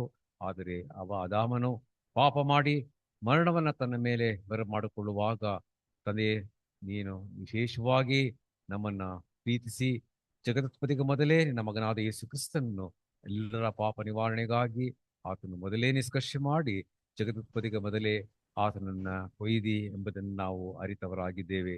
ಆ ವಿಶೇಷವಾದ ನಂಬಿಕೆಯನ್ನು, ನಿರೀಕ್ಷೆಯನ್ನು ನಮ್ಮ ರಕ್ಷಕನಾದ ಯೇಸು ಕ್ರಿಸ್ತನು 3ನೇ ದಿನದಲ್ಲಿ ಎದ್ದರಲ್ಲಿ ನಮಗೆ ಆ ಒಂದು ಜೀವಕರವಾದ ನಿರೀಕ್ಷೆಯನ್ನ ನಮಗೆ ದಯಪಾಲಿಸಿಕೊಟ್ಟಿದೆ. ಇದಕ್ಕಾಗಿ ನಾಮಕ ಸ್ತೋತ್ರ. ಮಾತ್ರವಲ್ಲದೆ ಲೋಕದಲ್ಲಿರುವ ಎಲ್ಲರಿಗೂ ತಂದೆ ನಿನ್ನ ಮಗನಾದ ಯೇಸು ಕ್ರಿಸ್ತನಲ್ಲಿ ನಿತ್ಯ ಜೀವನ ಕೊಡುವಂತ ಸತ್ತವರಿಂದ ಎದ್ದು ನಿನ್ನ ನೀತಿ ಪಾಠಗಳನ್ನು ಕಳೆದುಕೊಂಡು ಸತ್ಯವನ್ನ ಪರಿಜ್ಞಾನಕ್ಕೆ ಬಂದು ಎಲ್ಲರೂ ನಿತ್ಯ ಜೀವನ ಪಡೆದುಕೊಳ್ಳುವಂತ ಒಂದು ವಿಶೇಷ ಸೌಭಾಗ್ಯವನ್ನ ನಮಗೆ ದಯಪಾಲಿಸಿಕೊಟ್ಟಿದ್ದಿ. ವಿಶೇಷವಾಗಿ ತಂದೆ ನಮಗೆ ಆ ವಿಶೇಷವಾದಂತ ಪುನರುತ್ಥಾನದ ಒಂದು ಅನುಭವಗಳನ್ನ ನಮಗೆ ದಿನಕ್ಕೆ ದಯಪಾಲಿಸಿಕೊಡುತ್ತಾ ನಾವು ದಿನಕ್ಕೆ ನಾವು ಹೊಸಬರಾಗಿ ಒಂದು ಎದ್ದು ನಿನ್ನ ಮುಂದೆ ಕಾಣಿಸಿಕೊಳ್ಳುವಂತ ಒಂದು ಸೌಭಾಗ್ಯವನ್ನ ನಮಗೆ ದಯಪಾಲಿಸಿಕೊಟ್ಟಿದ್ದೆ ಕ್ರಿಸ್ತನಲ್ಲಿ. ಇದಕ್ಕಾಗಿ ನಾಮಕ್ಕೆ ಸ್ತೋತ್ರವಾಗಲಿ. ಸಹೋದರ ಹೇಳಿದಂತ ಒಂದೊಂದು ವಿಚಾರಗಳನ್ನ ನಾವು ನೋಡುವಾಗ ಹಿಂದೆಯಿಂದ ಬಂದಿರುವಂತಹ ಪ್ರತಿಯೊಬ್ಬ ಭಕ್ತರಲ್ಲಿ ತಂದೆ ಈ ಒಂದು ವಿಶೇಷವಾದ ಸತ್ಯವರಿಂದ ಎದ್ದು ಬರುವಂತ ಒಂದು ನಿರೀಕ್ಷೆಯನ್ನು ಅವರಲ್ಲಿ ಹುಟ್ಟಿದ್ದಿ. ಮತ್ತೆ ವಿಶೇಷವಾಗಿ ಕ್ರಿಸ್ತನ ಹಿಂದೆ ಬಂದಂತ ನಮ್ಮರಲ್ಲಿಯೂ ಆ ಜೀವಕರವಾದಂತ ನಿರೀಕ್ಷೆಯನ್ನು ಹುಟ್ಟಿಸಿದ್ದಿ. ಆ ನಿರೀಕ್ಷೆಯಲ್ಲಿ ನಮ್ಮ ಜೀವಿತವನ್ನ ಸಾಗಿಸ್ಲಿಕ್ಕಾಗುವಂತೆ ನೀನು ಇಲ್ಲಿಯವರೆಗೂ ನಮ್ಮನ್ನು ನಡೆಸ್ಕೊಂಡು ಬರ್ತಿದ್ದೆ. ಇದಕ್ಕಾಗಿ ನಾವು ಸ್ತೋತ್ರ. ವಾಕ್ಯ ಸಂದೇಶ ನೀಡಿದಂತ ಸಹೋದರನ ಆಶೀರ್ವದಿಸು. ಅವರು ಕೊಟ್ಟಂತ ಎಲ್ಲಾ ವಾಕ್ಯಗಳನ್ನು ನಾವು ತಂದೆ ನಮ್ಮ ಜೀವನದಲ್ಲಿ ಅನುಷ್ಠಾನಕ್ಕೆ ತಂದುಕೊಂಡವರಾಗಿ ನಾವು ಕೂಡ ತಂದೆ ಆ ಪುನರುತ್ಥಾನದ ನಿರೀಕ್ಷೆ ಉಳ್ಳವರಾಗಿ ನಾವು ಲೋಕದಲ್ಲಿ ತಂದೆ ಹೆಚ್ಚಾದಂತ ಒಂದು ನಿರೀಕ್ಷೆಯನ್ನು ಇಲ್ಲದೆ ಇರುವರಾಗಿ ನಾವುಗಳು ಆ ಪರಮ ಕಾನಾಂದೇಶವನ್ನ ಸತ್ತುಗಳಿಗಾಗುವಂತ ಪುನರುತ್ಥಾನವನ್ನ ನಿತ್ಯ ಜೀವವನ್ನ ನಾವು ಎದುರು ನೋಡುತ್ತಾ ಈ ಲೋಕದಲ್ಲಿ ನೀನು ನಮಗೆ ಕೊಟ್ಟಿರುವಂತ ಆ ವಾಯ್ದೆ ಸಮಯವನ್ನ ನಾವು ಮುಗಿಸುವ ಹಾಗೆ ನೀನೇ ನಮ್ಮನ್ನ ಕೈ ಹಿಡಿದು ಕಾತು ಕಾಪಾಡಬೇಕೆಂಬುದಾಗಿ ನಿನ್ನೆ ಪ್ರಾರ್ಥರಾಗಿವೆ. ವಾಕ್ಯ ಸಂದೇಶ ನೀಡುವನ್ನ ಆಶೀರ್ವದಿಸು. ಇದೇ ರೀತಿಯಾಗಿ ನಮ್ಮ ಮಧ್ಯದಲ್ಲಿ ಅನೇಕರು ಅನಾರೋಗ್ಯದಲ್ಲಿ ಇರ್ತಾರೆ ತಂದೆ, ಅವರನ್ನು ಆಶೀರ್ವದಿಸು. ಘನವೈದ್ಯನ ನೀನೇ ಆಗಿರ್ತಿ ತಂದೆ. ಅದೇ ರೀತಿ ಎಲ್ಲಾ ಹಿರಿಯರನ್ನ ತಂದೆಯ ಹೆಸರಾಗಿ ಆಶೀರ್ವದಿಸು. ಅವರು ಇಳಿ ವಯಸ್ಸಿನಲ್ಲಿರುವಂತಹ ಸಂದರ್ಭದಲ್ಲಿ ಅವರಿಗೆ ದೇಹಕ್ಕೆ ಬಲವನ್ನ ದಯಪಾಲಿಸಿಕೊಟ್ಟು ಅವರಿಗೆ ನೀನು ಕೊಟ್ಟಿರುವಂತಹ ಆ ಒಂದು ನಿರೀಕ್ಷೆಯಲ್ಲಿ ಅವರು ತಮ್ಮ ಜೀವಿತವನ್ನು ಸಾಗಿಸಲಿಕ್ಕಾಗುವಂತೆ ಕೃಪೆ ಮಾಡಬೇಕೆಂಬುದಾಗಿ ನಿನ್ನಲ್ಲಿ ಪ್ರಾರ್ಥರಾಗಿದ್ದೇವೆ. ಇಲ್ಲಿಂದ ಮೆರೆದು ಬಂದಿರುವಂತ ಎಲ್ಲರನ್ನ ತಂದೆ ನಿನ್ನ ಮನೆ ಜ್ಞಾಪಕ ಮಾಡಿಕೊಳ್ತೇವೆ. ಪ್ರಪಂಚದಿಂದ ಉಂಟಾಗಿರುವಂತಹ ಒಂದು ರೀತಿಯ ಕಷ್ಟಗಳನ್ನ, ಇಕ್ಕಟ್ಟುಗಳನ್ನ, ಅನೇಕ ಯುದ್ಧಗಳನ್ನ, ನಾಶ ಮೋಸಗಳನ್ನ ನಾವು ನೋಡುವಾಗ ಅಂತ್ಯ ದಿನಗಳೆಲ್ಲ ಬಾಗಿಲಲ್ಲಿ ನಾವು ನಿಂತಿದ್ದೇವೆ ಎಂಬುದಾಗಿ ನಾವು ತಿಳಿದವರಾಗಿ ನಮ್ಮನ್ನು ನಾವು ಎಚ್ಚರಿಕೆಯಿಂದ ನಮ್ಮ ಜೀವಿತವನ್ನು ಸಾಗಿಸಿ ನಾವು ಹೆಚ್ಚಾಗಿ ನಿನ್ನನ್ನ ಆತುಕೊಂಡವರಾಗಿ ನಿನ್ನ ಒಂದು ನಿರೀಕ್ಷೆಯಲ್ಲಿ ನಾವು ಜೀವಿಸುವ ಹಾಗೆ ನಮ್ಮೊಬ್ಬೊಬ್ಬರನ್ನ ನಿನ್ನ ಆತ್ಮನಿಂದ ನಡೆಸಬೇಕೆಂಬುದಾಗಿ ಬೇಡಿಕೊಳ್ಳುತ್ತಾ ಮತ್ತೊಂದು ಆವೃತ್ತಿ ನಮ್ಮ ಜೀವಿತದಲ್ಲಿ ಈ ದಿನವನ್ನ ದಯಪಾಲಿಸಿಕೊಟ್ಟು ಸಾಯಂಕಾಲದ ವೇಳೆಯಲ್ಲಿ ನಾವುಗಳು ನಿನ್ನ ಆಲಯದ ಆಂಗಳಿಗೆ ಬಂದು ಆ ವಿಶೇಷವಾದಂಥ ಪುನರುತ್ಥಾನದ ನಿರೀಕ್ಷೆಯನ್ನ ನಾವು ಬಲಪಡಿಸಿಕೊಂಡವರಾಗಿ ನಮ್ಮ ಮನೆಗಳು ತೆರಳಲು ಕೃಪೆ ಮಾಡುವುದಕ್ಕಾಗಿ ನಾಮಕ್ಕೆ ಸ್ತೋತ್ರವನ್ನು ಹೇಳುತ್ತಾ ಈ ಪುಟ್ಟ ಪ್ರಾರ್ಥನೆಯನ್ನ ನಿನ್ನ ಒಬ್ಬರೇ ಮಗನು ನಮ್ಮ ರಕ್ಷಕನಾದಂತ ಯೇಸು ಕ್ರಿಸ್ತನ ಅಮೂಲ್ಯವಾದ ನಾಮದಲ್ಲಿ ನಿನ್ನನ್ನು ಪ್ರಾರ್ಥಿಸಿ ಬೇಡವರಾಗಿದ್ದೇವೆ ತಂದೆಯೇ, ಆಮೇನ್. ಪರಲೋಕದಲ್ಲಿರುವ ನಮ್ಮ ತಂದೆಯೇ, ನಿನ್ನ ನಾಮವು ಪರಿಶುದ್ಧವೆಂದು ಎಣಿಸಲ್ಪಡಲಿ, ನಿನ್ನ ರಾಜ್ಯವೂ ಬರಲಿ, ನಿನ್ನ ಚಿತ್ತವು ಪರಲೋಕದಲ್ಲಿ ನೆರವೇರುವ ಪ್ರಕಾರ ಭೂಲೋಕದಲ್ಲಿಯೂ ನೆರವೇರಲಿ. ನಮ್ಮ ಅರಿನದ ಆಹಾರವನ್ನು ದಯಪಾಲಿಸು. ನಮಗೆ ತಪ್ಪು ಮಾಡಿದವರನ್ನು ನಾವು ಕ್ಷಮಿಸುತ್ತೆ, ನಮ್ಮ ತಪ್ಪುಗಳನ್ನು ಕ್ಷಮಿಸು. ನಮ್ಮನ್ನು ಶೋಧನೆಯಲ್ಲಿ ಸೇರಿಸದೆ ಕೇಡಿನ ತಪ್ಪಿಸು. ಆಮೇನ್. ನನ್ನ ಮನವೇ ಯೆಹೋವನನ್ನು ಕೊಂಡಾಡು, ನನ್ನ ಸರ್ವೇಂದ್ರಿಗಳೇ ಆತನ ಪವಿತ್ರ ನಾಮವನ್ನು ಕೀರ್ತಿಸಿರಿ. ನನ್ನ ಮನವೇ ಯೆಹೋವನನ್ನು ಕೊಂಡಾಡು, ಆತನು ಮಾಡಿದ ಉಪಕಾರಗಳಲ್ಲಿ ಒಂದನ್ನು ಮರೆಯಬೇಡ. ಆಮೇನ್. ನಮ್ಮ ತಂದೆಯಾದ ದೇವರ ಪ್ರೀತಿಯು, ನಮ್ಮ ರಕ್ಷಕನಾದ ಯೇಸು ಕ್ರಿಸ್ತನ ಕೃಪೆಯು, ಪವಿತ್ರಾತ್ಮನ ಅನ್ಯೋನ್ಯತೆ, ಶಾಂತಿ ಸಮಾಧಾನ ನಮ್ಮೆಲ್ಲರೊಂದಿಗೂ ಸದಾಕಾಲವೂ ನೆರೆಯಾಗಿರಲಿ. ಆಮೇನ್.